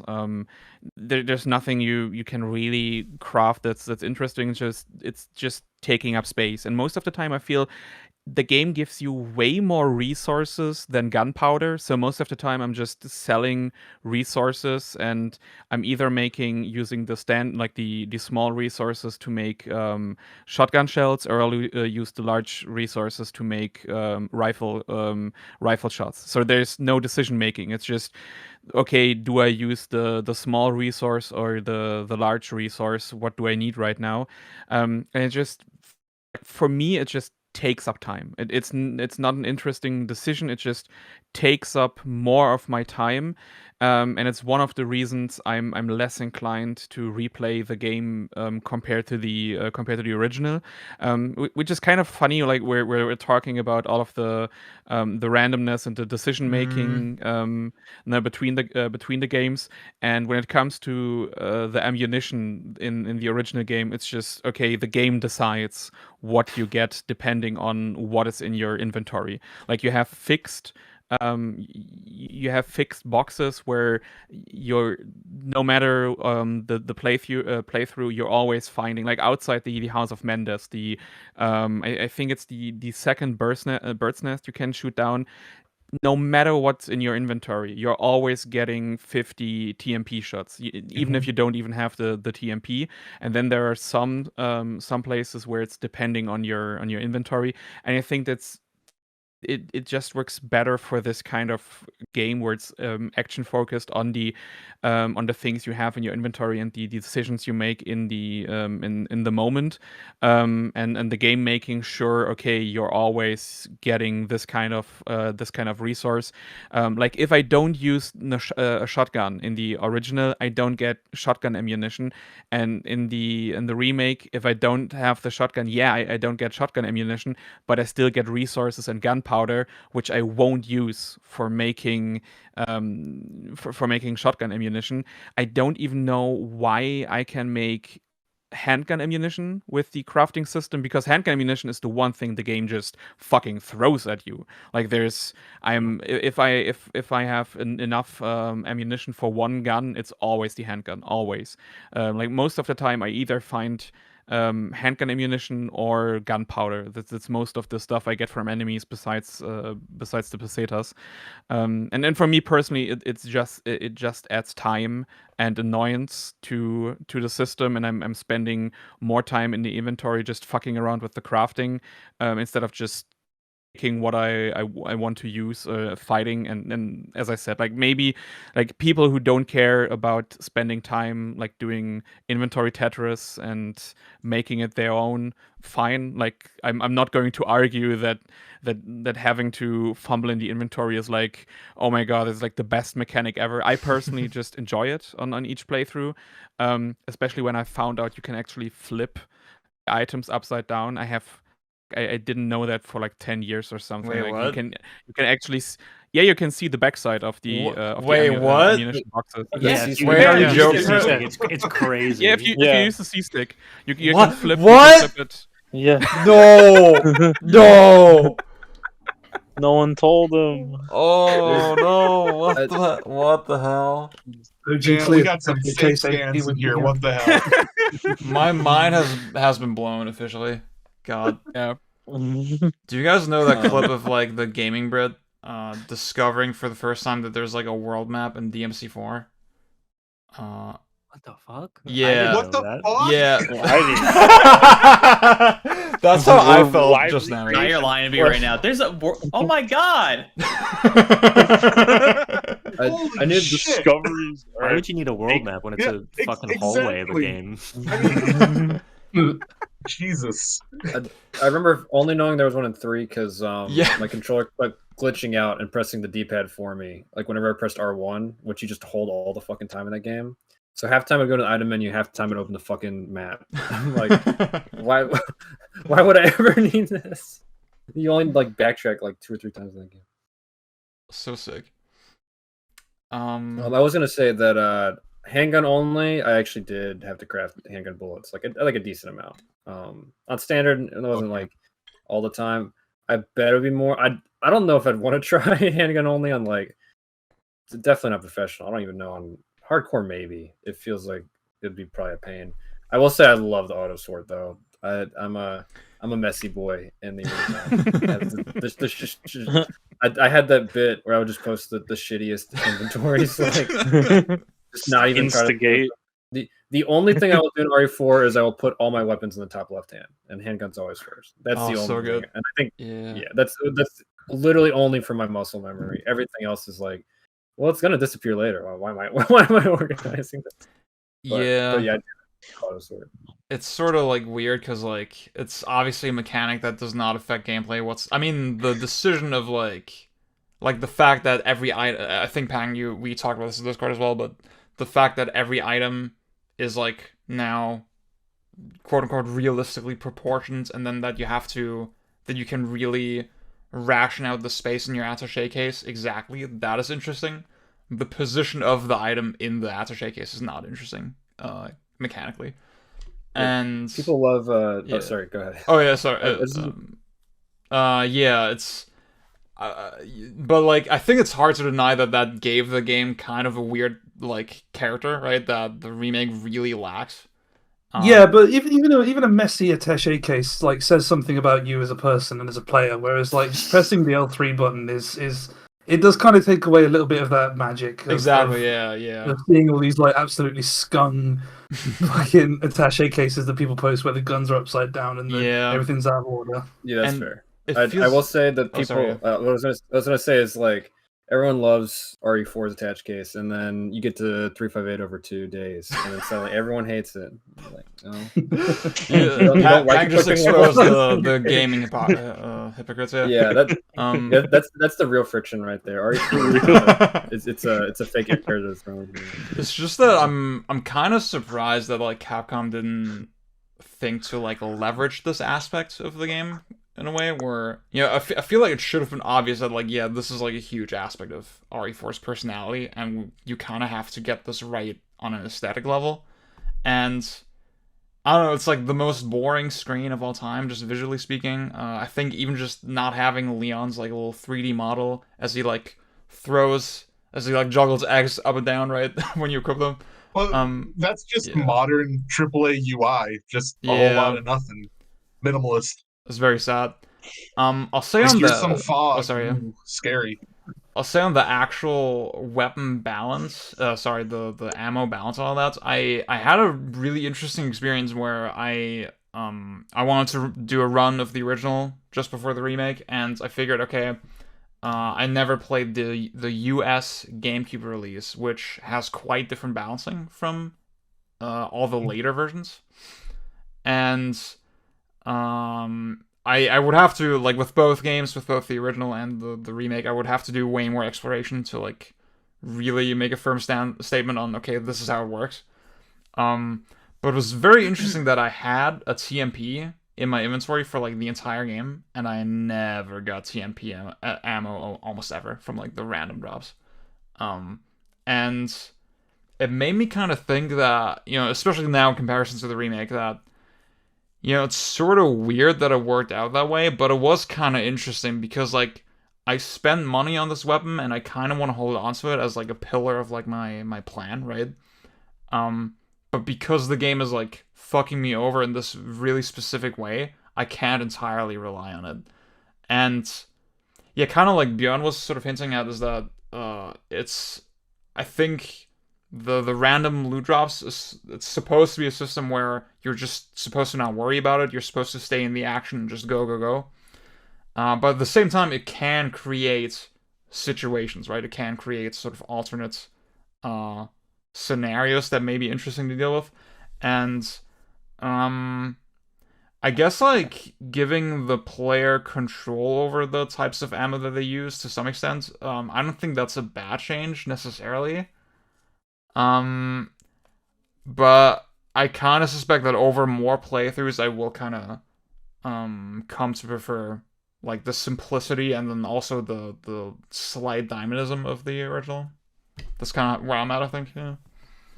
Yeah, we mentioned a little bit about the weapon balancing a little bit ago. I kind of missed the boat on it, but the laser sight in particular, and I figured we should probably talk about the like the quests and that how that like those implications on the game. The quest. Yeah, fuck it's They turned my RE4 into an MMO. Look what they did to my boy. Yeah, there's no bigger sign of feature creep. Yeah. Sorry, yeah, feature creep than the quests. Yeah, like that. So many of them are really tacked on, and just like most aren't that offensive, but it's like Jesus Christ with the blue medallions, and like there's 3 different pest control ones. It's like there's no thought that goes into these. You don't want to go kill 3 rats. As someone with a phobia of like realistic rats, yeah, I don't actually want to, no, but no, you have to. They're not the scariest. Resident Evil 5, rats clear this game hard. Yeah. What do you think about the the RE rat tier list? What do you think about the rat tier list? Man, I fucking hate the ones in 6. I hate them. I was going to say, what do you think about the Uber enemies, like the strong variants? That's the one. Well, okay, that's not 100% true. The Lunker Bass and the Golden Chicken Egg one, and the one where you got to throw the egg on the Salazar portrait. Those are fine. They're not doing a whole lot for me on repeat playthroughs, but they're not that bad or anything. Like they're okay. They're harmless. The tougher enemies are like cool in theory, but I don't like that you have to backtrack in order to fight them as much as you do, and that they aren't really like interesting. Like they're, I don't know. I mean, I don't even know what the fuck the regenerator does that makes him harder. I don't even know. Like I don't give him the chance, so I don't know. He's fast as fuck, boy. Wait, was there a regenerator side quest? Yeah. What the fuck? Yeah, I think that's also the point. I've never where it done gets that hard. one because at that point in the game, I'm so like, all right, let's wrap this up. Yeah, let's get to the credits. exactly. I just make a beeline for the end of the game. Yeah, I've It never was done the that side only quest. one I did, so I kind of liked it. I was gonna say, it reminds me the regenerator changes, which they're not really that different. It is funny, that feels like the enemy that's most just sort of ruined by the parry. Yeah. Anything it's doing that's not a grab, you just fuck. Like I mentioned this in my review, but like my roommate watched me play a lot of this game, and she was terrified when their regenerators were on screen. Until about the 5th time, I just chopped off their arms with the fucking knife. I will say on the handgun run, I did find it interesting running out of ammo on some. What I ended up doing on that run is I would put the scope on the machine gun they give you and use that to find the like the bulbs or whatever they're in them, and then just sort of blind fire. I realized, I don't know if you can do this in the original, or at least I never got the sense you could, because you can just sort of knife cheese them in the original really easily when they're on the You back. can knife cheese them in this one too. Really? It's not hard. No. I need to like look at that video, guys. What I ended up doing, they don't I guess it's because it's definitely not the same method as the original. What I ended up doing is with the knife, you can chop open their flesh and it shows you where the like the bulbs are inside of them. So I would parry, run up, chop the flesh off the front, shoot anything I could find until it like grew back, and then shoot out their legs and then do the same on their back, which I did think was I thought that was cool. I bet if I watched a YouTube video like I did for the original and figured out the cheese strat, then I'd probably be like, yeah, fuck this. It doesn't help that the one place where you actually have to kill regenerators at all, they got like that window you can break, and then you can just like hop over that little thing over and over again. And I mean, Yep. Yeah, and same thing with the enhanced regenerator. Like the game told me, it's like, oh, you got to go kill this even stronger regenerator, and then I look on the map and I see that he's in that same room. I'm like, okay, well. I know how this is gonna end. It's just gonna knife him. Mm-hmm. Yeah. Oh, sorry, John. Yeah. Go. No, this is super bananic, so you guys will love this. But I think Pangmer mentioned this, but my experience with the regenerators was the one where they're in the body bags, like right towards the end of the game, and that really made me notice the way you can leash enemies in a way that you couldn't in the original, where you can like lead them to that one door and they'll just turn around on the spot. And I think it's like one of many indications or one of many things that you would kind of view as an oversight in the original. Like, oh, they would have, Mikami and the team would have loved to make this a continuous space, but it's like it has these new limitations that like the game doesn't really seem to account for, or it accounts for in a really like graceless way. I really hate how easily exploitable enemies are in that regard. Like how you can just bait them and then you can have them, then you can like leave their aggro state, and then they'll like just stand there, or they'll slowly creep back to their starting point, and you can just keep doing that over and over again on so many of the enemies in this game. It's crazy how many rooms you can do it on. Like it's not a fun thing to do, so you shouldn't do it unless you really have to, or you're playing like professional or something. But like it's like Jesus Christ. It's Resident Evil 8 did the same. Like Village had the same exact problem. So did 7. Now that I think about it, it's like I don't know what the fuck is going on. Like same with the stalker enemies in like in 7 and the remake of 2, and then Village. It's like all of these games have like really easy to bait enemies, and they've never addressed it. I don't know what the fuck's going on. It's my pet peeve. I will. I'll notice that, or I've noticed that it seems to be hit or miss. Like you can tell they designed it in some cases to like that for the aggro to work properly, and sometimes it just fails. Like the first combat encounter in chapter 6. So like you sneak in and you can do a couple of stealth kills, and there's like it's in like the like right before the Chainsaw Sisters area. Yeah. That one I tried to do that on professional, where this got like a double door going to the area. Yeah. And I assumed like, oh, I'll stand behind it, I'll use the rifle, take out the snipers, and then waltz in. And as soon as I shot one of the snipers, they all aggroed me and they came out of the door into the merchant area, which I was surprised by. But then that very next Chainsaw Sisters section has probably like one of the most notable. Like you literally run out to like where the wooden path stops, and you go into like that arena, which is how that I did that fight on professional. If we're being honest, but in that room specifically, it's jarring because it's like it did not have to be this way. There's not that much space outside the arena. Like, how did they fuck this up so bad? It's very strange. The fight you were talking about before the Chainsaw Sisters, actually, the one time one of the enemies grabbed Ashley and they took her through the double doors, like that you enter that area into. And then like I was, just like fighting, killing some of them. And then the double doors just like closed behind us.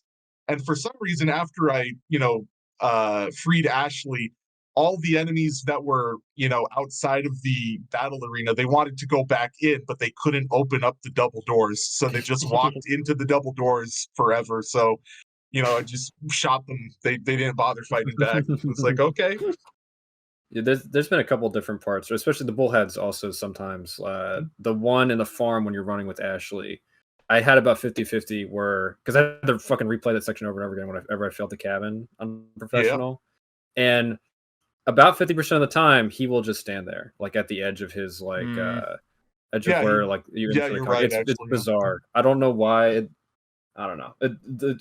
Having to play it on a higher difficulty, those flaws become very apparent. Even though, like in the original, like yeah, you can just like leave the area, like and there's a loading screen, but you can't really take pot shots in that game. Right. You have to. Yeah. Like no matter how many times I've played the original game, like I kill every enemy every time. Like I never just run past an encounter. But where like the Yeah. remake, they like with the way this game has been built, where it's like it wants you to speed run it. Like they and a lot of like scarcer ammo and all that stuff. Like you're going to be putting yourself in a position where you're just going to cheese things like much more often, and you sort of break the game, I think, like on a more frequent basis than you ever did in the original. It's very strange. Yeah. Yeah, I guess that brings me back a little bit to overall structure where I guess like I sort of have this conflict where like yeah, if I see myself replaying it, there's so many little elements where that I feel like they're just gonna be more and more annoying on replays. We talked a little bit about the side quests and all that. Obviously the way they justify it is by introducing a new currency, or rather by changing the spinels to a dedicated currency, and then some of the items in the shop are exclusive to that. And one of those being the laser sight, for example. There's also the Punisher, the TMP stock, I think, as well. And yeah, we talked about those mini bosses, right? And I think they're sort of cool, but by themselves they don't really vindicate the idea of like backtracking in this kind of game for me. Heather, you mentioned in your review that you put it really well, that you kind of ask yourself, okay, why is the blue medallion thing not more prominent in the original? But then when you actually do it more times in the remake, now that they've done that, you realize, oh, that's actually not more interesting to do in like a different environment. And right, yeah. exactly. Like I think, and I know like some people have praised that. Like I think Neril in his video was talking about like, oh, there's so many more blue medallions, and it's like, yes, the game is more consistent, and like it now that there's like all these blue medallions in every area, there's like a sort of predictability and consistency to it. But like, is it more interesting? Like, no. Like I just do it once and then never again. Yeah, and it's just objectively good to do that shit every single time, because you can sort of do it as you're passing through, right? Once you kind of know it. And then even if you don't want the rewards from the spinel shop, you can still sell them, right? And then that's objectively better. Yeah, and it's just all this. I guess like it makes it interesting to consider that. I think my first playthrough was 19 hours or something. So probably sort of where my first original RE4 playthrough was at as well. But that's with a bunch of sections from the original cut, and then all this, it's like a seamless game.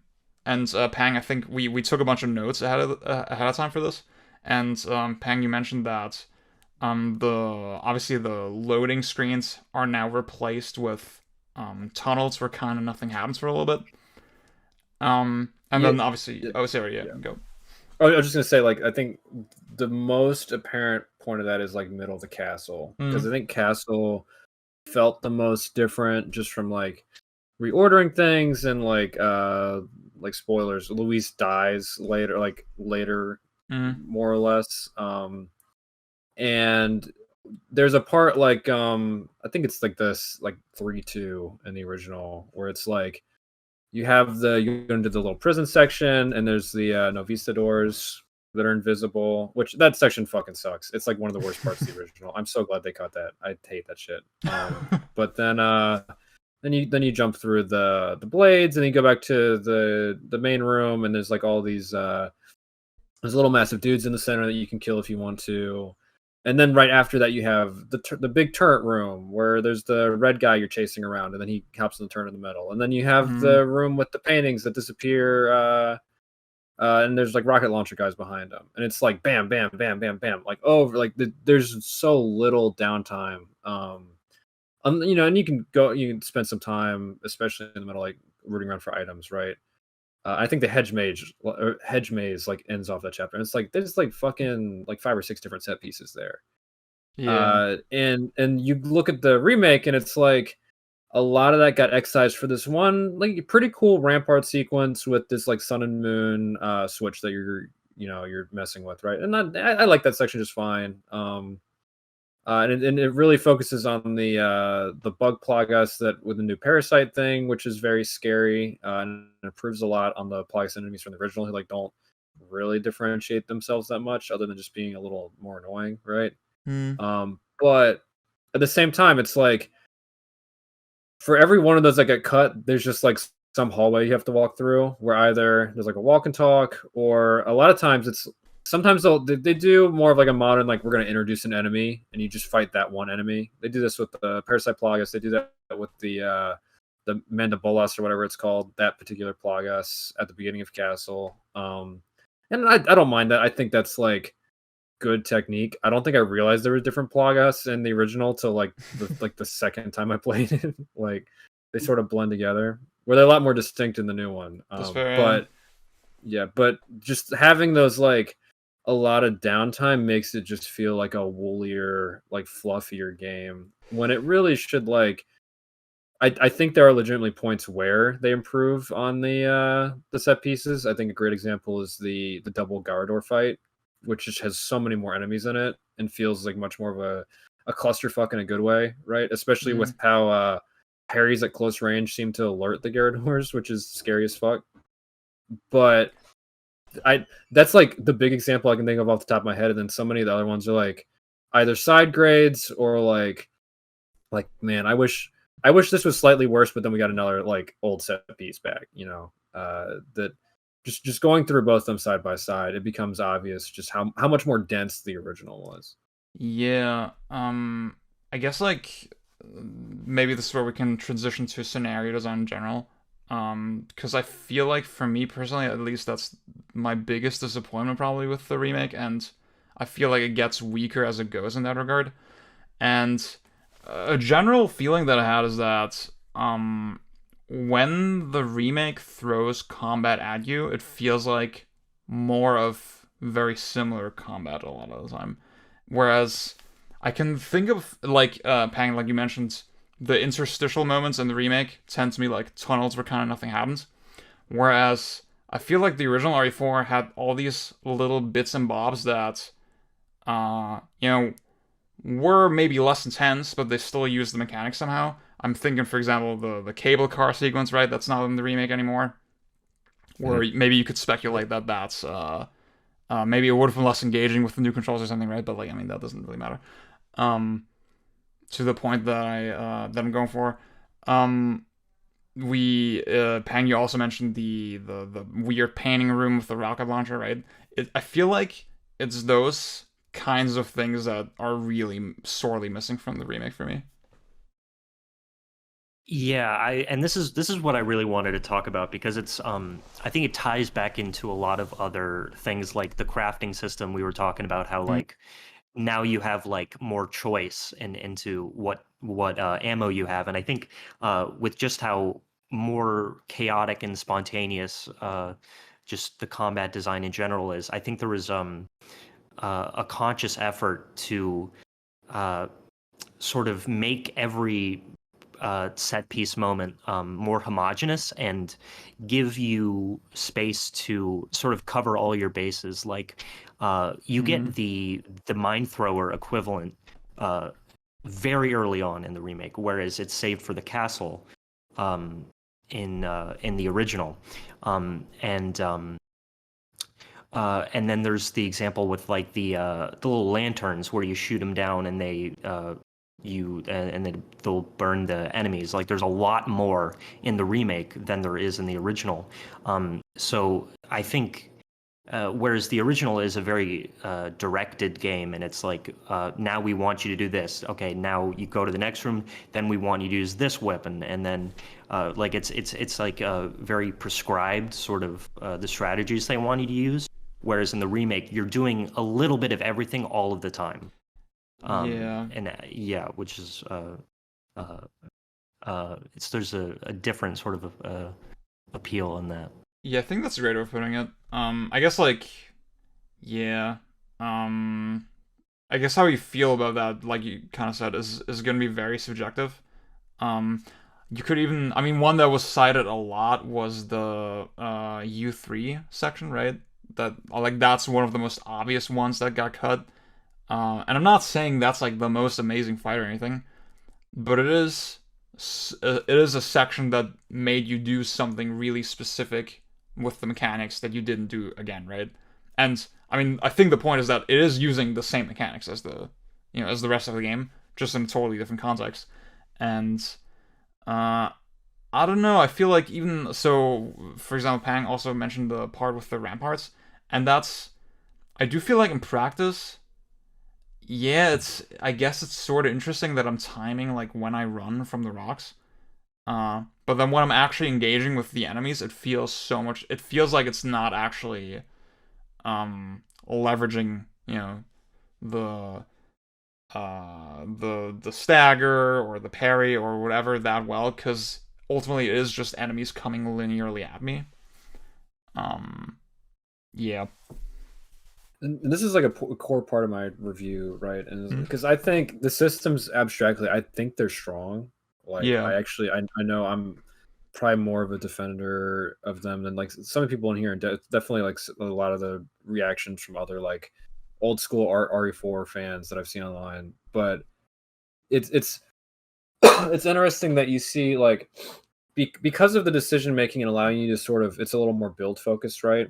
And it even gets into like the weapon balancing and such, like Heather mentioned. Like, there's sort of fewer good weapons in the original, at least like from my perspective.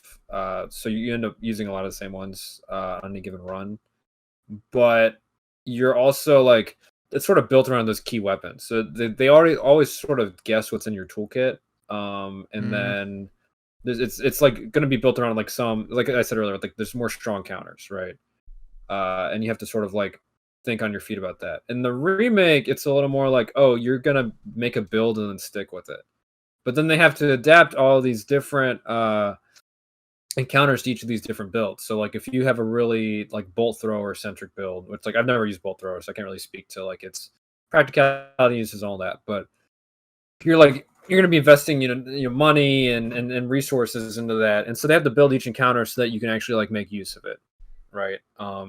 And I think that's where the homogenization comes in for me, is like, because you're never forced to play anything like differently, you do a lot of the fights the same way. Now I think the second to second decision making, because it's so chaotic, at least I find that to be still very rich, right? In terms of like making like the more, when they throw like more than a couple enemies at you at once, I do find that interesting. I would say, I think I'd almost say the remake is more consistent overall, but it's like average.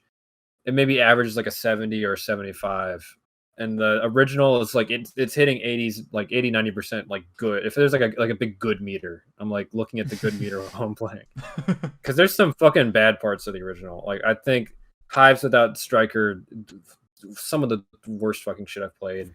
The invisible Novistadors part, I don't like that. I don't really like U3. There's a lot of filler fights later in the game, like the part where you're like opening like these garage door kind of things, and there's like, oh, there's regenerators. Okay, let me just cheese a couple of them, or even there's a part you go through backwards in the remake where originally it's right after you lose Ashley in on the island. So it's like right before U3, I think, and it's basically you go down these stairs and then there's a boiler room and you like fight 2 enemies and then you grab items and leave. In the remake, they turn that into like, you go through it, you start in the boiler room and then go up the stairs, and there's a encounter where Ashley's holding a door for you and you have to run through the door, open another door, and then enemies will grab Ashley and then you have to deal with them. And then at the top of the stairs, there's another encounter where there's blood pluggas that come out and they charge you and all that. I think that's cool. I think those are like legitimate improvements over the original, right? But when you're also cutting so many encounters, like I don't those filler encounters only stick in my mind because I just played it through the original 2 times, you know? Like I could forget about those and still think the game is great. Yeah. And the remake less overall. So it's like just because I got an extra like 70% good encounter, it's like there's just less in my brain space to like push out the bad. Like not that there's really a lot of like bad stuff in the new one, but it's just less like interesting overall, if that makes sense. If I think the reason you're highlighting the castle so much is because they really like. I don't like to get like particularly held up on what they have removed, but it's like I don't really mind if they remove the statue sequence because like you know it's not that big a deal that we didn't get a statue sequence, but they remove the statue sequence and they remove the guys driving at you, they remove the ceilings coming down, they remove the lava parts, and it sort of feels like it's gone from like this sort of wacky fun house to just a bit of a regular castle. And maybe some people prefer that it's a bit more grounded, but I don't know. It feels like it's just there's less character to it. There's less memorable parts to it. It just feels like a castle with a bunch of goons in it.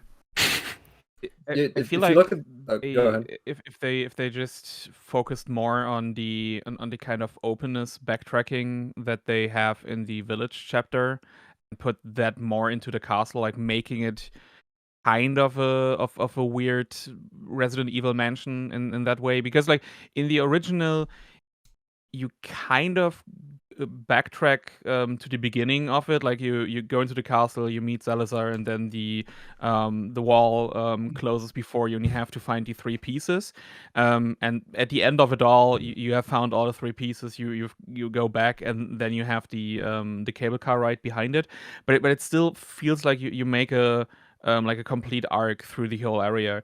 And in the remake, they removed so much of it, and all of the stuff they like, put in feels more like a linear set piece, and then you move on from it and you never think about it again. And because you have so like everything you see here in the castle, at least to me, is either it's gone or it's a lesser version of what I've played before, a less interesting version, at least to me, or a more annoying version when it comes to the garden section. Like hedge mazes with the new Ashley, peak game design. I fucking love it. But if they concentrated more on you having to find your way around and unlocking more stuff, like unlocking more areas, and maybe even having more optional areas where you just like they have the one optional area where you can go back to to Salazar's room and do the side mission, and I think that's the coolest part of the castle that I've added into the game, that I actually can go back in there, look around and throw the stupid egg at the painting, and that is a weird hint of the game trying, maybe try that in the actual boss fight. That's super cool. But everything else just feels like a lesser version. And while the village section also removed some stuff, it also added more, I feel like, interesting things to it, and made the whole area more cohesive in a new and interesting way.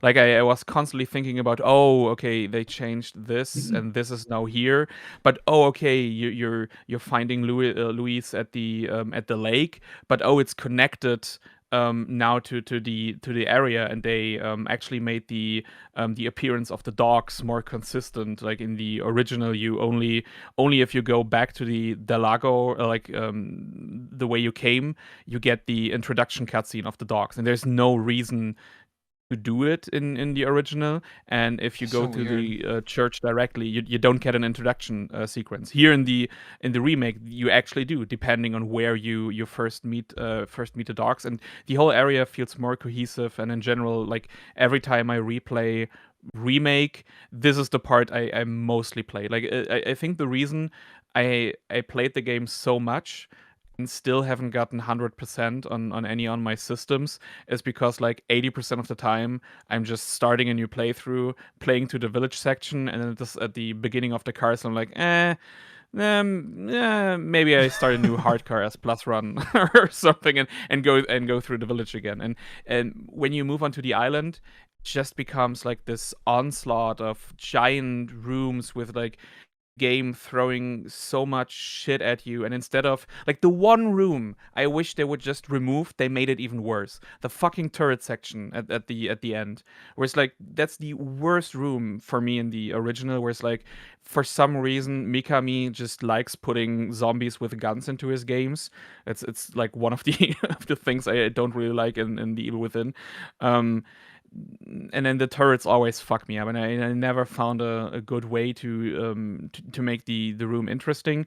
And in the remake, they just put more and more shit into it. I was so happy when someone found the heavy grenade skip, that you can just, instead of going up to the turret, you can just throw 2 heavy grenades at like at the fucking section you need to destroy, and then you can move on. I wish they would just remove that, but instead they doubled down and just throw more and more shit at you. And instead of having like interesting combat encounters through the level design, which I think is the strongest aspect of the original, where the core combat itself, it's fun, it's engaging, but the reason why I love the game so much is because, and I think that's a strong part of either Mikami himself or the people he works with, it's just you have these relatively simple core mechanics, and then the game just tries so many different scenarios where the context changes, and now I can use the weapon in this way for this scenario, and now I have to do this, and it's like like every 5 minutes you're doing something else. Like no single room, no single encounter in the original Resident Evil 4 repeats itself. Everything feels unique and different, and especially when you're getting closer to the end in the remake, especially on the island, I feel you have more and more encounters that are just so similar. Feel like this is a big arena.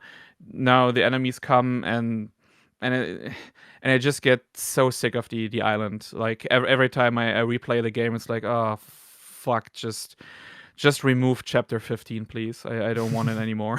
Yeah, I was gonna say chapter 15 is like genuinely awful. Like I think that should have been cut. It's really, really bad, especially on professional, because you only have like one typewriter right before the 3 biggest fights. So like I swear to God, I spent like my professional run was like 2 hours. Like I would inch forward a little bit, kill maybe 2 or 3 more enemies, then run back all the way to the typewriter just so I wouldn't have to do anything. It took forever, and it was just it was awful, like genuinely terrible. Yeah, the density of enemies and like the chaos of that section in particular is also where I learned you can get hit out of the suplex before the impact of the suplex, and I was so angry. Yeah, I can pull up my clip, but like you can get hit out of the suplex before they hit the floor.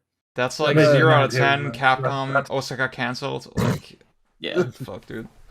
It's weird because that section is also like more linear than the original. Like in the original, like once you get past the first 10 area, where there's fucking no one. Whereas now there's like a little like you run around until he blows up the door, and you can like turret the enemies or whatever. And then in the original, it's like there's the higher path and the lower path, and 2 different sets of enemies spawn, depending on like they have their own little cutscene like spawning in. And there's like a bunch of different ways to like get through to where the big turret, the big AA turret is. And this new one, like I think there might be multiple ways, but it's sort of like it feels a lot more prescribed, and a lot of it now is way more like sit in place and just wait for him to blow up shit. Compared to like original, you can do that too, but it takes like so fucking long. Like you'd have to really not want to play the game and just get through it if you wanted to do that. It's I don't. For me, I mean, I haven't gotten that part in professional, and I'm gonna be real. I don't think the typewriter taking out auto saves was really the right move for professional. I get why they do it for rank purposes, but it's like I just end up having to like run a lot more before the start of a encounter instead of just like starting at the encounter, right? But yeah, I thought it was like fine in hardcore. I don't think I'm gonna like it much on professional. We'll see. Bjorn, I was really glad that you said all that about just when you play the village section, you're like, ooh, like how is this different? And ooh, what did they do here, right? And the sense that feeling got less and less and less the farther I got into the game was very, very strange. I think Pang, you also we sort of agreed on the fact that sort of around the minecart section with Lewis, that's when the game feels like it kind of dips in quality pretty hard, or starts. I'm softer on the minecart section now. I still think it's not great, but only because I played the Gears 1 minecart section. Like, what the fuck was that? What were they thinking? Like, actually, literally, like a bunch of 60 IQ people at Epic Games. Just like, what if a bunch of guys were like shooting at you but couldn't hit you because the minecart just sort of like trudged along like slightly too fast, Is and then you how had it like, works? Oh my god! there's like, and you can't It's shoot really back. funny. It's so stupid. And then there's like a couple guys, like the exploding guys, who like crawl on the ceilings. You pull out the Nasher and shoot them, and then you're done. It's like, why the fuck did I do that? All And their all the bodies while, land in the minecart. Yeah. what's all the while when you're doing that, like Cole and Bear are like hooting and hollering about how crazy of a wild ride you're going on, like, and you're going at like 5 miles an hour, and you're just like, man, okay, they're seeing something I'm not. Okay, Cold train, baby. I will say Cold Luis, train runs on whole grain. I will say Luis just screaming at you to tilt the cart, which I did not realize that you could just hold it. And then he wanted, because I thought you just had to keep. It was like a QT. You had to keep doing it over. Dude, it was so that shit was like annoying. that shit was like a Disneyland ride. It was just so fucking funny. So I don't know goofy. why. But tell you to lean the cart over and like take it. I think I fucked up and like I died there too. That part also sucks. Like when I was doing handgun only, I have the Red 9, I have the stock, so it's like the reticle's nice.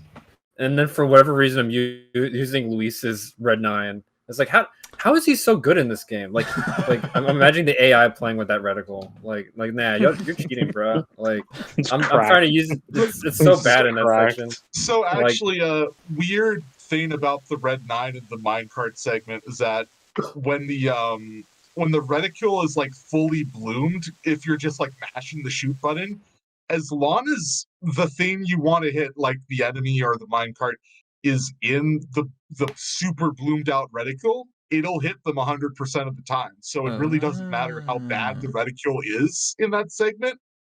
It's very weird. It doesn't work like that anywhere else in the game. So I don't know. It's so strange.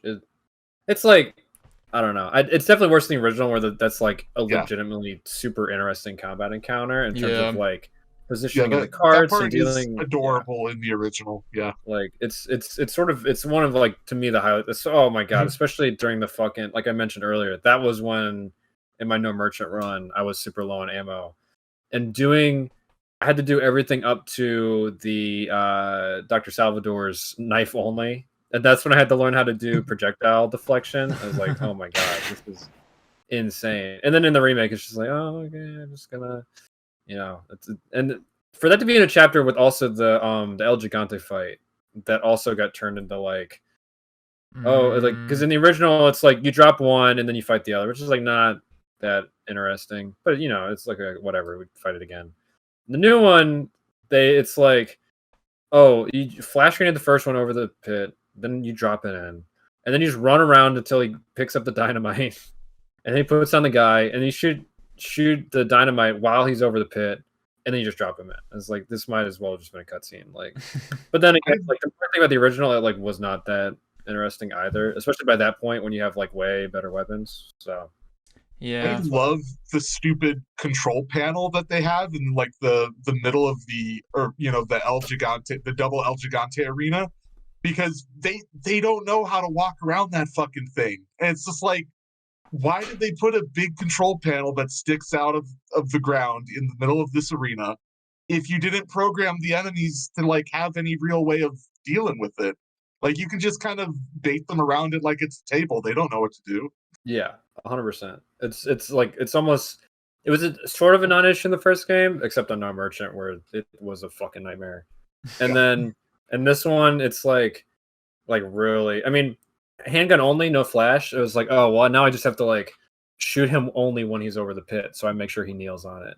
But I sort of think they drift to the middle of the pit if they kneel like close to it. Yeah. Like, yeah. Also, okay, anyone else, if you got an answer for this, tell me. When the El Gigante does the attack where like it swats its hands alternatively, like, and like comes at you and it like swats its hands like left and right like 6 or 7 times in a row, there's times where you just can't avoid that, basically. Yeah, you're right? fucked. You're fucked. Yeah. There's That's I like watched one, like out of every attack in the game, that's the one where I'm like, you just cannot avoid this. Depending on the circumstance. I watched Cardi try to do his professional no damage run, and that section nearly destroyed him.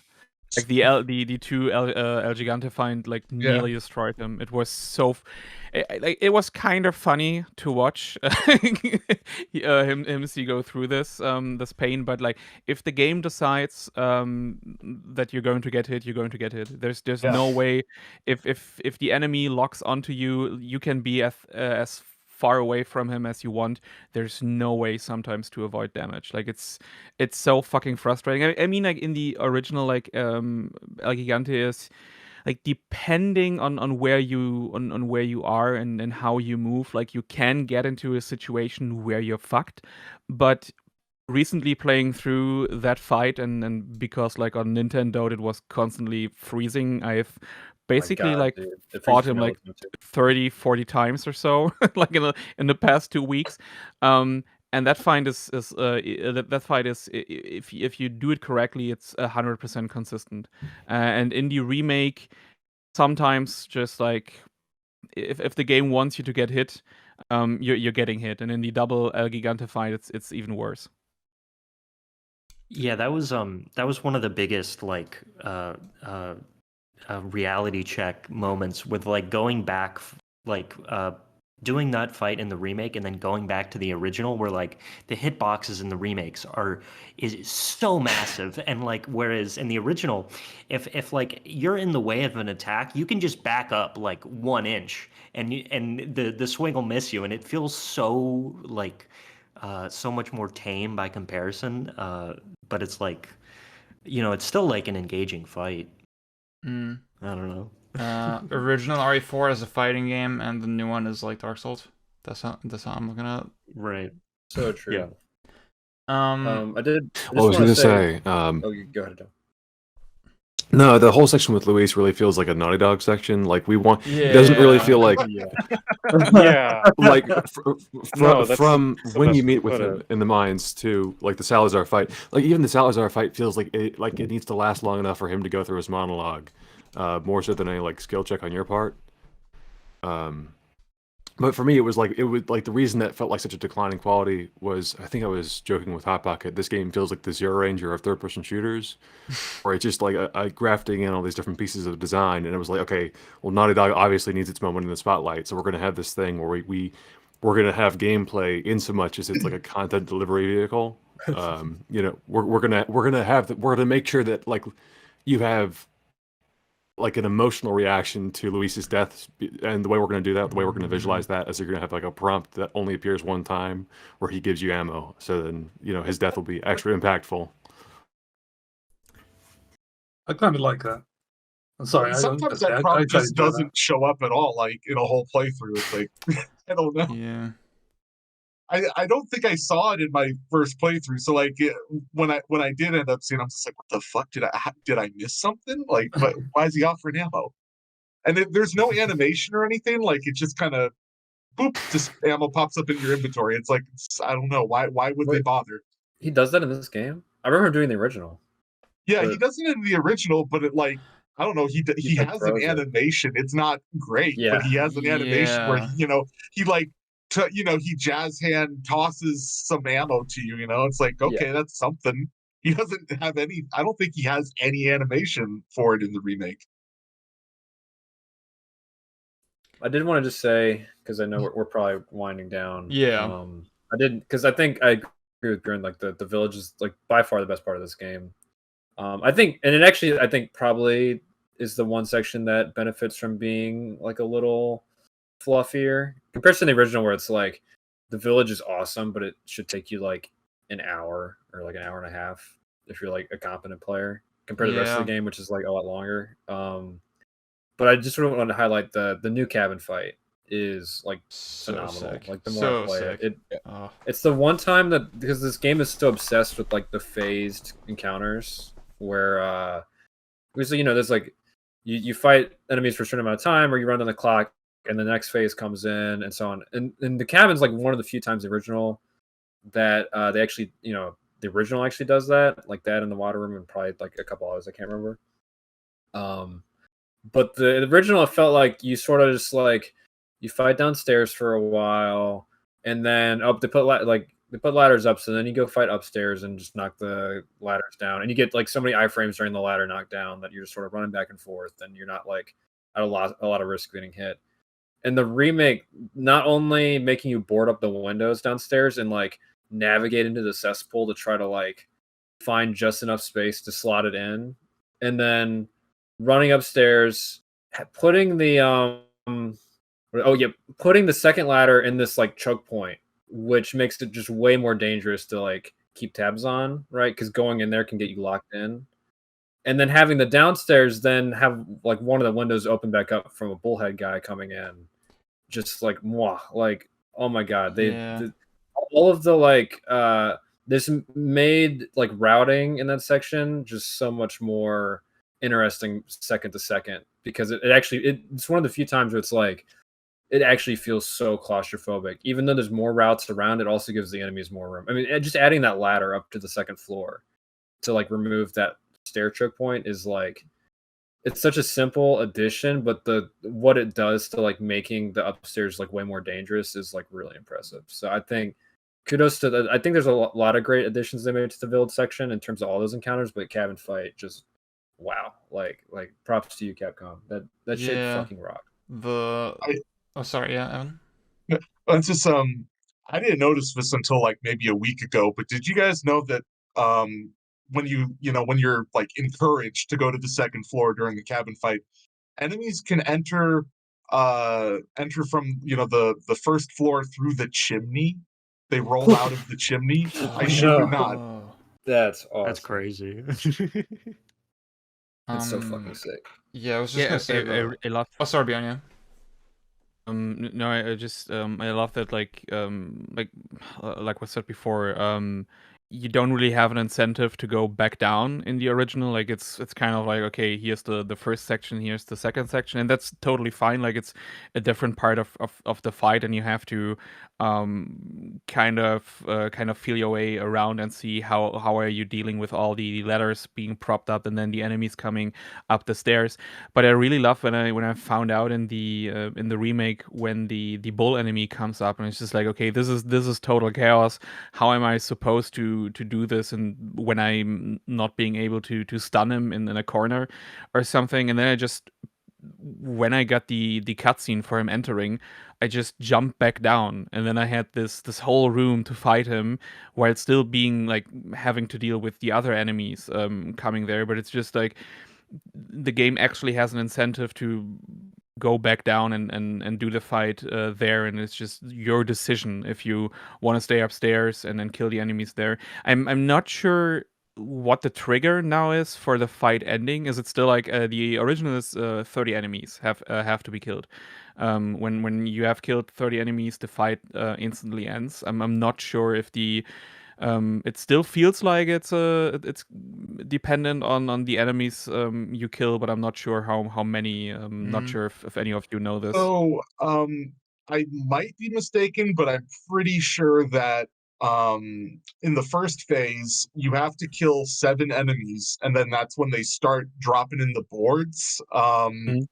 But only, of course, when you kill someone when they're in the house. So you can't just keep killing them out of the house. You have to let some guys in so they drop the boards. After the boards get dropped and you close up all the windows, then the second phase starts, and I think then it's 15 kills. I think no, it's not. No, No, I think it's less than that actually. But yeah, you do not have to kill. It's definitely not as many enemies as in the original in order to get through. I That's will say interesting. that you don't actually have to board up everything downstairs to get the second phase. It's only you happened to me don't? like once or twice. Yeah, I was gonna say, like, I think there's an achievement for not boarding up a single window. Yes, No, there because is. I got the platinum. There's no Oh, there's really? no achievement. Yeah, there's no achievement. Maybe I a thought I chat, read maybe a that. challenge, maybe a challenge. Like there are more challenges. Yeah. I did all the challenges too. Oh, okay. Oh, damn. All right. I mean, maybe there is, and I like just didn't check that I got that one challenge. I don't know, but there's at least no trophy for it. Okay, speaking of trophies, oh, this is a bad segue, but like I gotta give a shout out to to like the jet ski haptics on PS5. God damn, that shit feels nice. That shit feels good. You deserve a trophy for that segue. The haptics are really good in this game for sure. I was kind of surprised. Like, I think third-party games so far on the PS5 don't have like the best reputation with that. This feels like weirdly one of the best so far. Yeah. Yeah. I think again, like the jet, it's so weird. Like the jet ski being so fun to kind of drive around. That kind of vindicates the wider scope of that for me, at least. It's pretty cool. At least they still let you do tricks, so there's that. I gotta say the Shenmue motorcycle clears. Playing this back to back, I was like, nah, fuck this.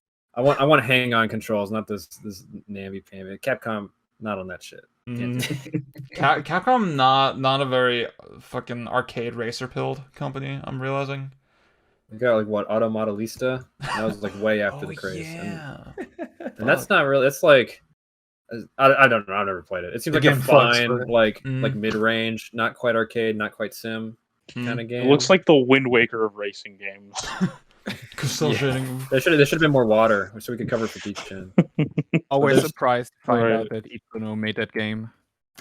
Oh, wait, who made it? Itsuno, apparently. Itsuno is the director on Auto Modelista. That's so crazy. You're shitting me. You're shitting me. What? No, it's true. Like he went fighting games, and then okay, let's make a racing game, and then I'm doing Wind Waker with wheels. Then I'm gonna save the MC. Devil May Cry. Cranker, what a story arc. Cranker, earlier you said that the castle feels like you could sort of interpret it as a little more grounded, right? They got rid of some of the goofy stuff, and I guess maybe this is the thought I want to close off with. Because, like, an overwhelming feeling that I had is that this game is somewhat more naturalistic than the original, which is a lot more gamey. You can feel that in, like, really tiny things like the movement, right? Where, again, Leon moves like a robot in the original. And I guess the most sort of controversial version of that, and again, I'm speculating a bit as to why this was implemented in that way. It's probably Ashley, right? Where Ashley follows Leon much more like a real human would. She doesn't just like one-to-one mimic his movements. But obviously that makes her way less kind of precise to kind of deal with as a mechanic. And again, that's sort of a lens that you could look at a lot of scenarios and even just mechanics in the overall game, right? Where it might clue you in as to, okay, maybe this is why they cut this section, because they're going for a more naturalistic aesthetic. I've got a couple thoughts on that particular part. So, I mean, like I say, there is a sort of ambiguity to how you escort Ashley, and you feel like you're in a lot less. It's a lot more loose.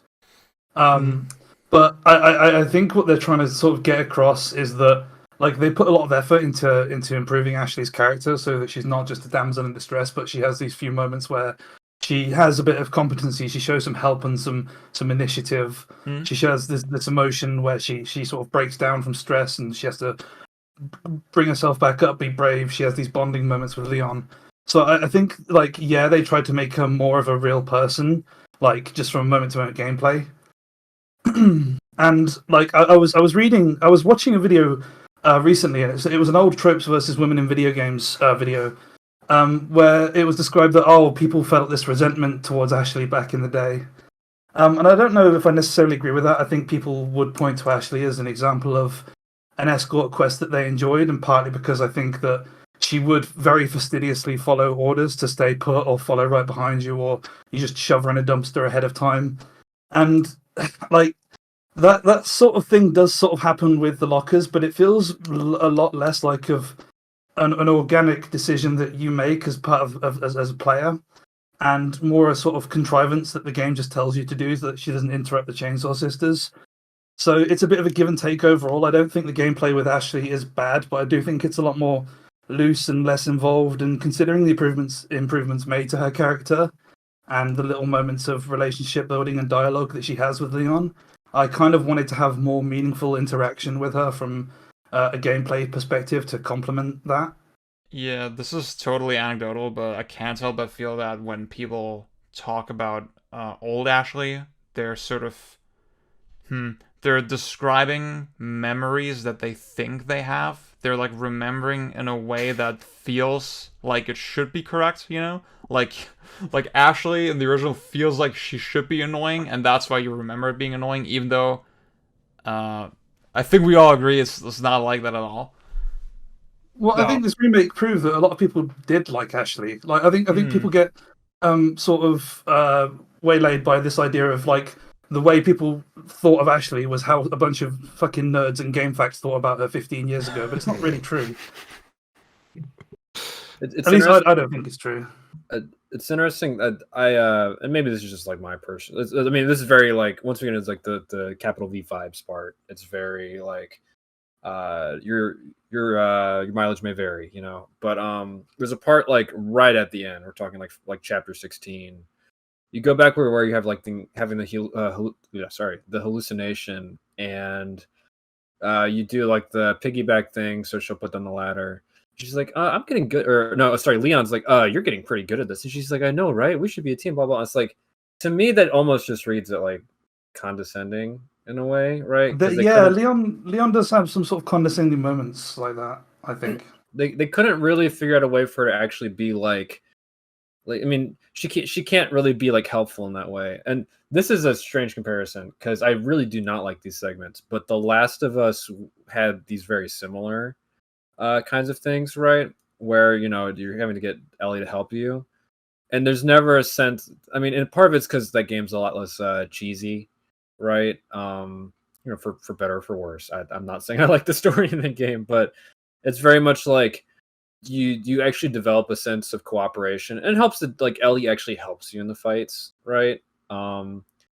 Even though, you know, like it's not like she's like an integral part of the combat or anything, but she at least is like, there's more of a sense that she's a first class citizen in your party, right? Compared to Ashley, where even it seems like they made these changes to try to like bolster her character, and I don't think that was the wrong deal. You know, at least she's not like thanks, Leon. Can you have sex with me right after this mission? Something like that.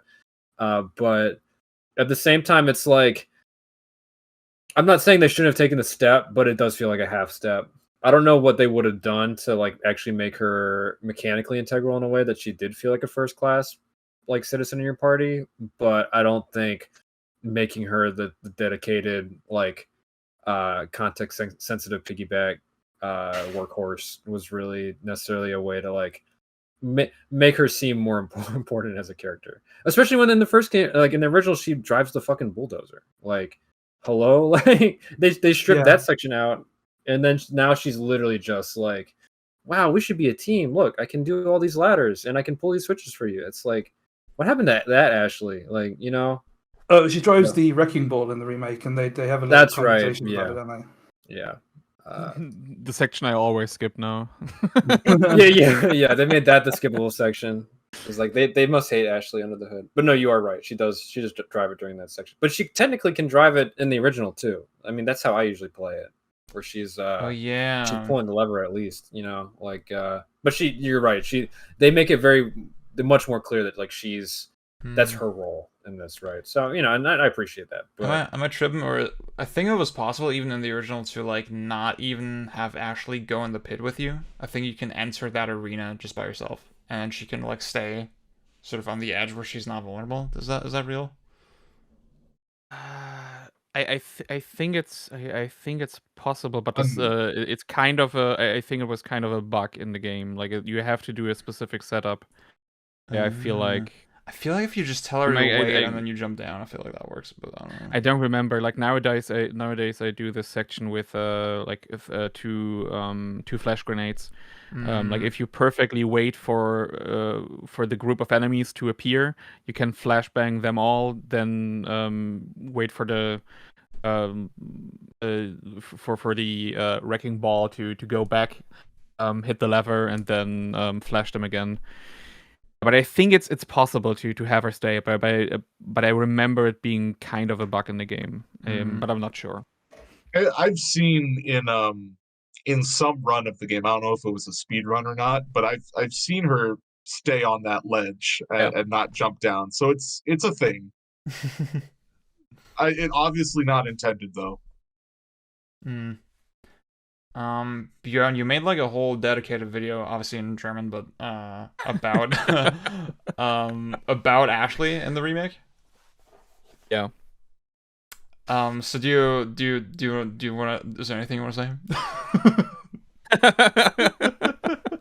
I mean, everybody else kind of like already summed it up. Like for me, it's the lack of control. I just hate when someone gets hit or actually receives damage without me having any kind of control over it. Like in the original, like even like why even have the distinction between tight and loose when tight is more loose than in the original, and loose in general just feels like, okay, hitting the random button. Okay, this time Ashley somehow didn't aggro any of the enemies, and the other time she did, and you're further away and have to go back, and enemies are way more grab intensive. Like it feels like Capcom played too many From Software games. Like the hitboxes on the grabs are insane in that game, and they're also faster. Like sometimes I think that the first few times Ashley got grabbed, I was still thinking in terms of the OG. And it's like, oh, okay, I have time. Like the door is way over there. I can just and they're gone, and and now I have to run through the whole level and get her. Like speed running is a pain in the ass sometimes without the correct setups. Like you have to do more bullshit now than you had before. Certain tactics, how you used Ashley. Like you could even in the OG, you could time her opening up a door. Like for example, right before you go into the castle, you have the small section where normally you just let Ashley stand back. You run down the path, get the key, and run back. And for speedruns, you can time Ashley coming back to you so that the moment you reach the door, Ashley opens the door for you. So stuff like this is no longer really possible. She can get stuck behind you.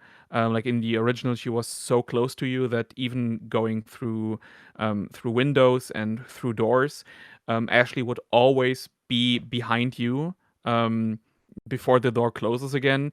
And in the remake, like the section in when you get back with her for the first time in the village, if you try to run through instead of going through the well, you go through the window and the two doors. If you're quick enough, Ashley will just get stuck behind one of the doors, have to open it again.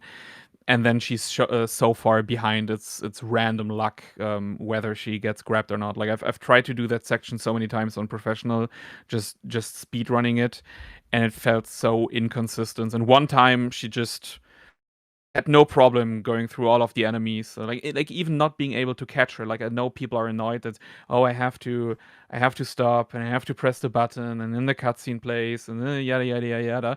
But now Ashley has to do it on her own. There is no way for me to catch her. There is no way for me to get iframes on this.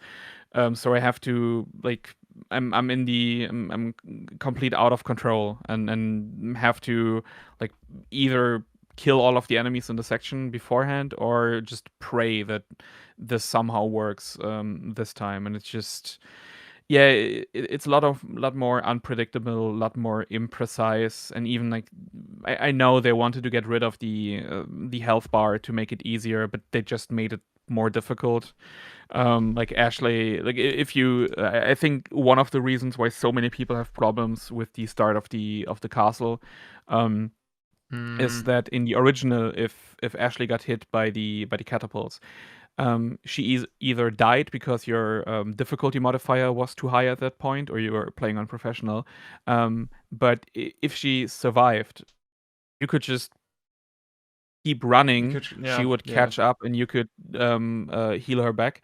In the remake, she will fall to the ground, and the time it takes to either like letting her like if you wait a few I think it's like 15-20 seconds or so, or less, I don't know, she will get back up on her own, or Leon has to go and do this short animation. And if she gets hit by the catapult in the remake, you're just done. Like, you have to shoot the catapult before it can do the second shot. But because just waiting for her to get back up, or Leon doing it, it takes too much time, and you get hit you get hit with a second rock in the face. It just creates more, like, it's one of those things where the developers, I think they wanted to do less friction for players. Instead, they just created more opportunities for the game fucking you over without you having any kind of control over it. Yeah, the catapult thing is so weird because, like, it copies the scenario so one-to-one from the original, even though the mechanics are so different.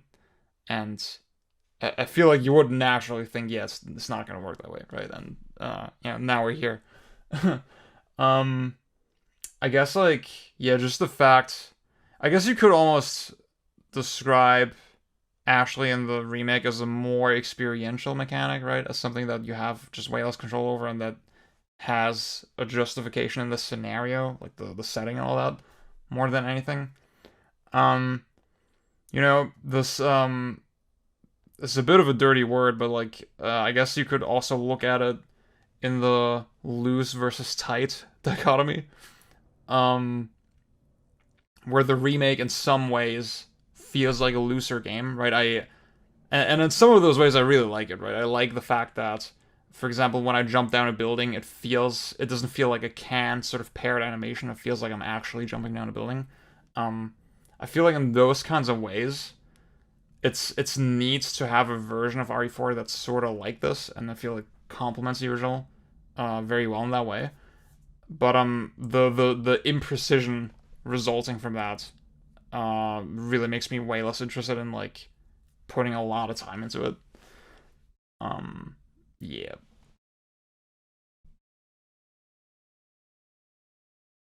Does anybody have anything on that point specifically, or otherwise I would, like, move on to the next topic? Just wanted to highlight that despite what I said, I do actually like the Ashley in the remake, maybe a bit more than I preferred Ashley in the original. As a character, not as a gameplay. Oh yeah, for sure. Thing. Okay. Yeah. Yeah, I think that's sort of fair. I think I'm not. I think, yeah, they do. I think Leon and Ashley do genuinely have some nice moments in the remake. Like, it feels a lot more like actual genuine chemistry. Yeah. Yeah. I never had, like, super strong opinions on how Ashley worked in the original, but, like, I think they just I think, and you could say this about the story in general, like, I think they just did a good job with, like, the performances and the writing. Like, a lot of that felt pretty on point. They made like the protagonist characters more interesting.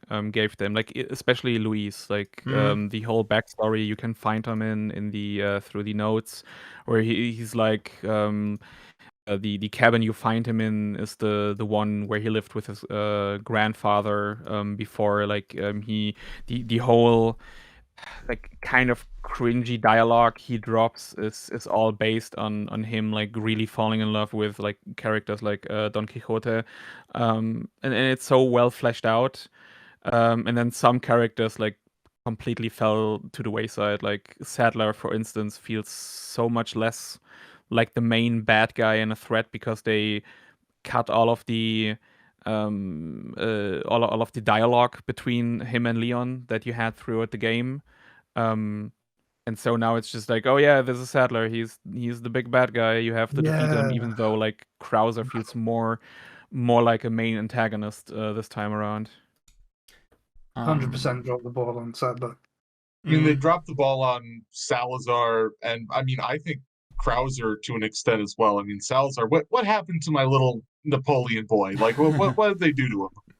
And yeah, Krauser, I don't know. I mean, part of it is just like I think Krauser's the voice actor's delivery for Krauser is like kind of weird. I don't know what he was going for, but it's kind of like he sounds like almost. Virgil. Yeah, maybe a little. Yeah, I don't know. And he's also talking about power a lot, so you know. He literally turns into Virgil at the end. Yeah. Whereas like strength is everything. Without power, you can't protect anything. I'm like, yo, that's Virgil. I kind of liked when I first played the game. I kind of liked like maybe the first two cutscenes that showed Sadler, where it's in like Leon's head. He seemed like actually like kind of menacing there, but after that, like what? But then you barely see him, if at all, like until near the very end of the game. And once you see him in person, I just feel like he had no real presence. Like he's just, I don't know. I think this game overall, and maybe the ending specifically, raises a lot of weird questions about like the idea of like the state of Resident Evil, maybe, and the fact that there's been all these remakes back to back, and where the series is gonna go next. I think most of us are sort of in a weird spot where it's like, I think some of our other homies on Discord kind of phrase it in a similar way, where yeah, obviously these remakes are new games that don't like substitute their respective originals, right? They complement them, and it's kind of, I treat them as new games, right? I'm not thinking about it on that level. But at the same time, it is kind of weird that the series is spending so much time iterating on past ideas rather than like you could imagine, okay, they could have made we could have been at Resident Evil like 11 or something by now, if not for that. Well, I mean, Yeah, even in the thing is- numbered titles, they're rehashing. Yeah. Resident Evil. Yeah, Like, that's what there I is want to no say. new. Yeah. I honestly feel like the remakes are I feel like the remakes are retreading stuff less in a way than the new than 7 or 8. Like 7 and 8 to me, they just don't have an identity, especially one that feels appropriate for Resident Evil. I don't know. I mean, I don't want to get into like It's the whole story topic, and yeah. characters and stuff. Yeah, but it's just like, man, those feel so different to the remakes. They feel like they're from entirely different franchises almost. I guess the Yeah, weird I thing thi- with the oh, go go ahead, ahead. Heather. I was just gonna. It's kind no, of you go ahead. going on a different topic. No, it's this on the same topic, but it's kind of different. Where it's like there's something on my mind where the more recent Resident Evil games are kind of reusing assets from each other, like Resident Evil 3 remake reusing assets from 2, Resident Evil 8 reusing from 7, and now then the RE4 remake reusing from 8.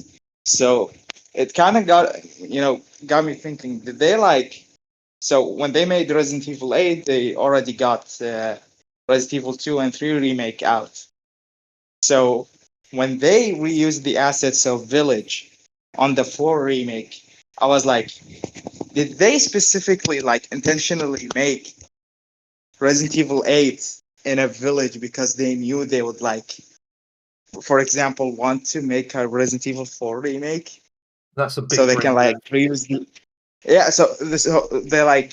they want to reuse the asset later. So I'm like, are the remakes actually even affecting the quote unquote new games that they're making? I don't know. It's just like something came to my mind. I don't think they're reusing enough assets for that to be a driving point for them. But at the same time, I mean, I got no fucking clue why Resident Evil 8 Village leaned so hard into Resident Evil 4 and failed so badly at that. When they were gonna remake Resident Evil 4 anyways, it's like, what the fuck is the point? Yeah, because like even in Resident Evil 8, obviously there are other sections than the village itself, like the mine and other stuff. But I don't know.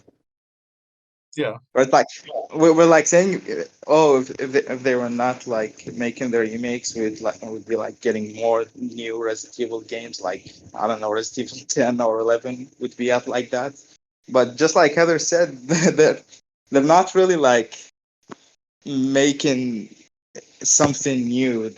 Even the new games like Village, etc., they're like derivative of the old games. Like Resident Evil 8 is like, oh, we're trying to make Resident Evil 4, or Resident Evil 7, or it's like, oh, we're trying to make the, Resident Evil 1, but in like first person.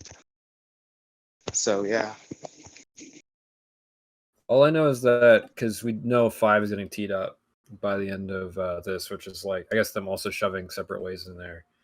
And I will say I have some trepidation about that because like I think there's a lot of reasons to remake Resident Evil 4. Like the controls are clunky, the graphics are outdated. It's problematic in some ways. In Resident Evil 5, it's like You just it's already have on to drop modern that in there, yeah. platforms. Yeah, it's already so good as is.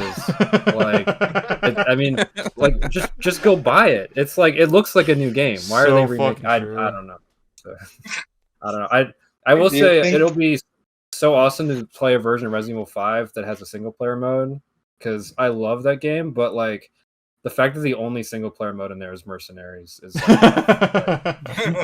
like you literally can't play the campaign unless you have 2 people. Like it's so crazy. It's so like for ass-backwards. 2009, that was pretty forward thinking if you think about it. Like yeah. It's the original It Takes Two.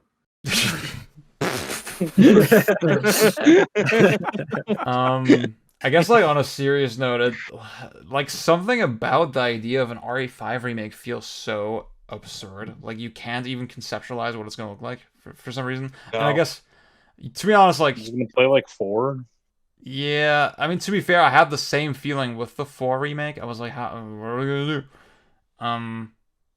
5 has like a lot of other sort of baggage, I guess, on top of that, and then at the same time, again, the ending feels like it's like Pang was saying, it's teeing it up so like explicitly that like there's no. I guess my crackpot theory is that they're gonna the next game, whatever it's gonna be called, it's gonna roll like the stories of Resident Evil 1, Code Veronica, and 5 into like a single game. That seems to be like the most. That's a good idea. Yeah, It's gonna be so That's weird juicy. to see like newer Resident Evil fans. I'm not Yeah. sure if they even know who Wesker is. Exactly. Or, like he was the antagonist for a certain period of time, like when Code Veronica, obviously in the original, but then when Code Veronica came and you also got more backstory in Zero, then the whole idea of Umbrella Chronicles was to show what Wesker actually did during the games and how he survived, leading up to Resident Evil 5 and then closing up this chapter, and now just bringing him kind of back. Like for me personally, I feel they at least need to do Code Veronica, like establish the relationship between Chris and Wesker to make this work at all. But remaking Resident Evil 5, like they need to change pretty much the whole game. Like none of it makes sense. Like even I've recently played through it 2 times with separate people. None of it makes sense. Like the game just goes from one set piece to the next, and now we're here, now we're in the catacombs, now we're in the laboratory, now we're back in the catacombs, now we're on the fucking boat. Jill is dead at the start of the game, okay, and then she's alive 2 hours later. Wow, what a surprise. I'm so invested into this whole plot suddenly, like all of the fucking racism in the game, obviously, and I kind of feel like them changing the ending of Resident Evil 4 Remake, where instead of Ada giving the Las Plagas to Wesker, I mean, obviously, like in the original, nothing else was planned, and so her not knowing what Wesker is trying to do with the Las Plagas virus is okay, kind of like she's an agent, but now that we know what Wesker is actually trying to do, and him even saying like, yeah, I will kill billions of people with this. What was he expecting Ada to be like? Yeah, well, okay, here you can have it. Fuck the whole world over. So I feel like they're already trying to move this into a direction where Resident Evil 5 can be like a clean slate, where I hope like this remake will be just a completely new split in a timeline where it's a completely different game. I also feel like I'm interested to see, because like Resident Evil 5 was so ingrained in like 2009 in the culture of 2-player co-op campaign games, like coming from the success of Gears of War, like so many games had 2-player co-op campaigns, and nowadays it's more in like if you have a co-op campaign, games tend to be in the vein of games as a sort of like Destiny or Division, like even now Redfall or something with like 4-player co-op titles. And now going back to a focus on cooperative play, I'm not even sure if they're like what they're trying to do, or if they're making a game that is actually easier to play single player, and then the whole co-op aspect is optional, or they're doubling down on it, or like I'm kind of interested to see what they're trying to do with Resident Evil 5. I could see them taking the Osaka B team and having them do Code Veronica, and then I mean, like, because presumably those people are working on something. Like, I assume a lot of them were the Village guys, as well. Well, because the 3 remake was a slightly separate team. Is that correct? That's like it's not even Capcom. M2. M2, and then working, I think, with one of the internal Capcom teams together on it. Yeah. Like I could see them having like a side team, like taking that basically, and then like whatever team is doing RE4, like the main people who did RE4, like starting planning now for RE5. I mean, presumably they've already been hashing it out as this game, as it's gone gold and wrapped and gotten released and all that. So probably. Yeah, I don't know. I'm curious to see. I think that It Takes Two is unironic. I think there's a market for that kind of game. I mean, like RE5 is sort of it's like the couples game out of the series, right? like I mean, a lot of my friends, like I play it with my girlfriend all the time, but yeah, there's gonna have to be. The game is so stupid. It's gonna have to be, and I will defend like the set piece and stuff in that game a lot. But the actual, like, if they're trying to actually make this a narrative experience that is quote unquote cohesive, RE5 is like not that. There's a lot of work to be honest. Yeah, the funniest one is because Ron mentioned this in chat, but there is the theory that they're going to remake the remake of 1, which would be so fucking funny. I think the one thing that could this could actually work is if they do make one game out of 0 and 1, like make one cohesive story of the 24 hours it takes place, and like Resident Evil 0 would be so much better if you just cut half of it out. Like I feel like the game like had to do more areas after the mansion. And it's like, okay, now we have to go through this whole area, laboratory, blah blah blah, whatever. And then Rebecca has to do it all over again in the first game. And just having maybe the train and a smaller mansion or whatever training facility, and then you move over to Chris and Jill and meet Rebecca down there. I think that could kind of work. Also, I wanna see Billy in the remake. I need more. It's so frustrating that they never used him again. I think outside of like mercenaries here. Number 1 Billy stan. Yeah, that's me. When are they gonna bring back Jake?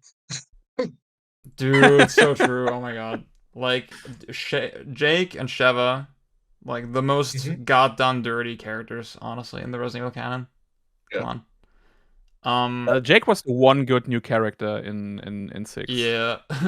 Or I mean like Pierce is the only one who had character arc, not a character arc, Chris but at is least like fine. an emotional kind of point at the end where it's like, oh no, Gotta do it for the I'm future. turning into a monster, whatever. The worst character was like I don't even remember the name of Tits Mickey, like who had like Elena. who was with Leon. Elena, yeah, okay, yeah. That was such a waste. Yeah, I don't want to stretch this out too much. I think we should wrap up.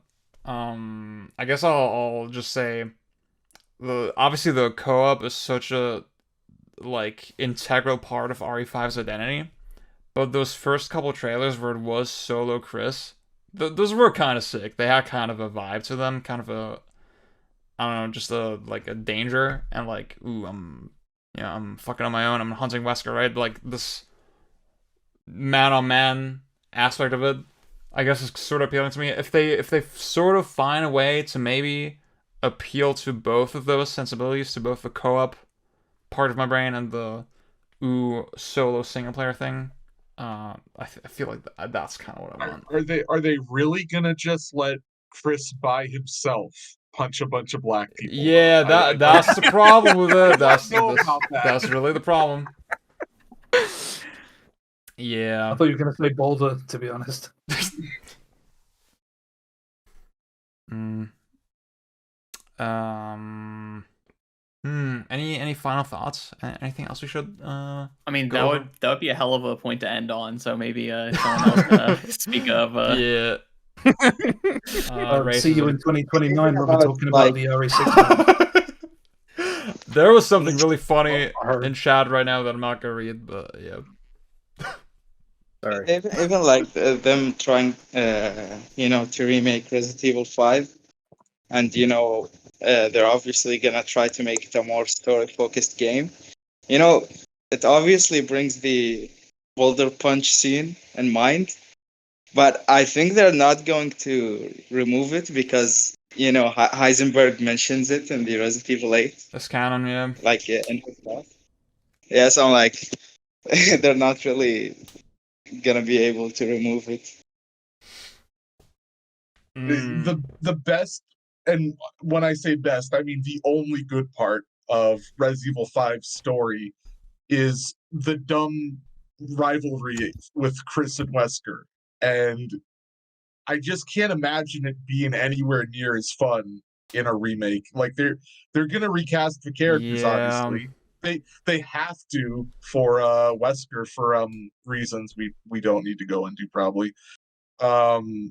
And Chris, I doubt Roger Craig Smith is gonna voice him again because he didn't voice him in 7 or 8.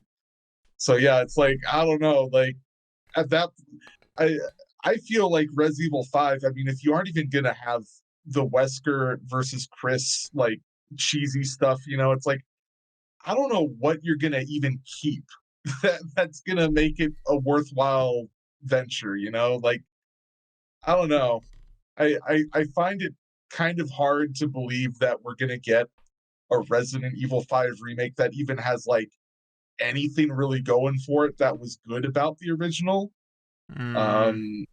It's like with 4, as pointless in many ways as it was, I mean, it's like they still were able to keep quite a lot of stuff that people liked about the original.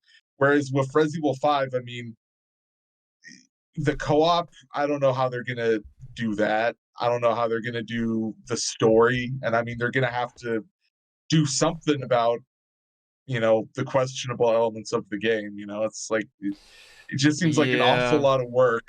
Yeah, they're gonna do it because Resident Evil 5 sold game busters, so they have to remake it, obviously. But I just I guess seems like it's kind of a fallacy. I guess is the difference between like RE4 being this insanely groundbreaking game in its time, like there's nothing like it when it came out, whereas RE5 is very much a game of its time, you know, where it couldn't really exist in any other context almost. Yeah. Yeah. I guess that's the question yeah. we'll end on, unless anybody has like anything else they want to say. Yeah, I want to say the best remake of Resident Evil 4 is called The Evil Within, and you should So play that fucking game. true. You should play that game instead of any of these games we've been talking about for the past 3 hours. Honestly, You're right. I should Evo put version, pop it in though. my PS3 real quick. The best version of the game, the PS3 version. Can't be Just pop it carried in by real the frame quick. rate. Yeah. Yeah, so true. Like that's the hard mode Mikami intended.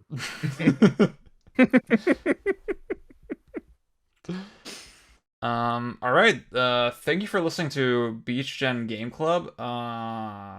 Next time we'll see you with the Eco. It'll be great. Bye bye. Eco within. Bye. Bye bye. Bye. Bye.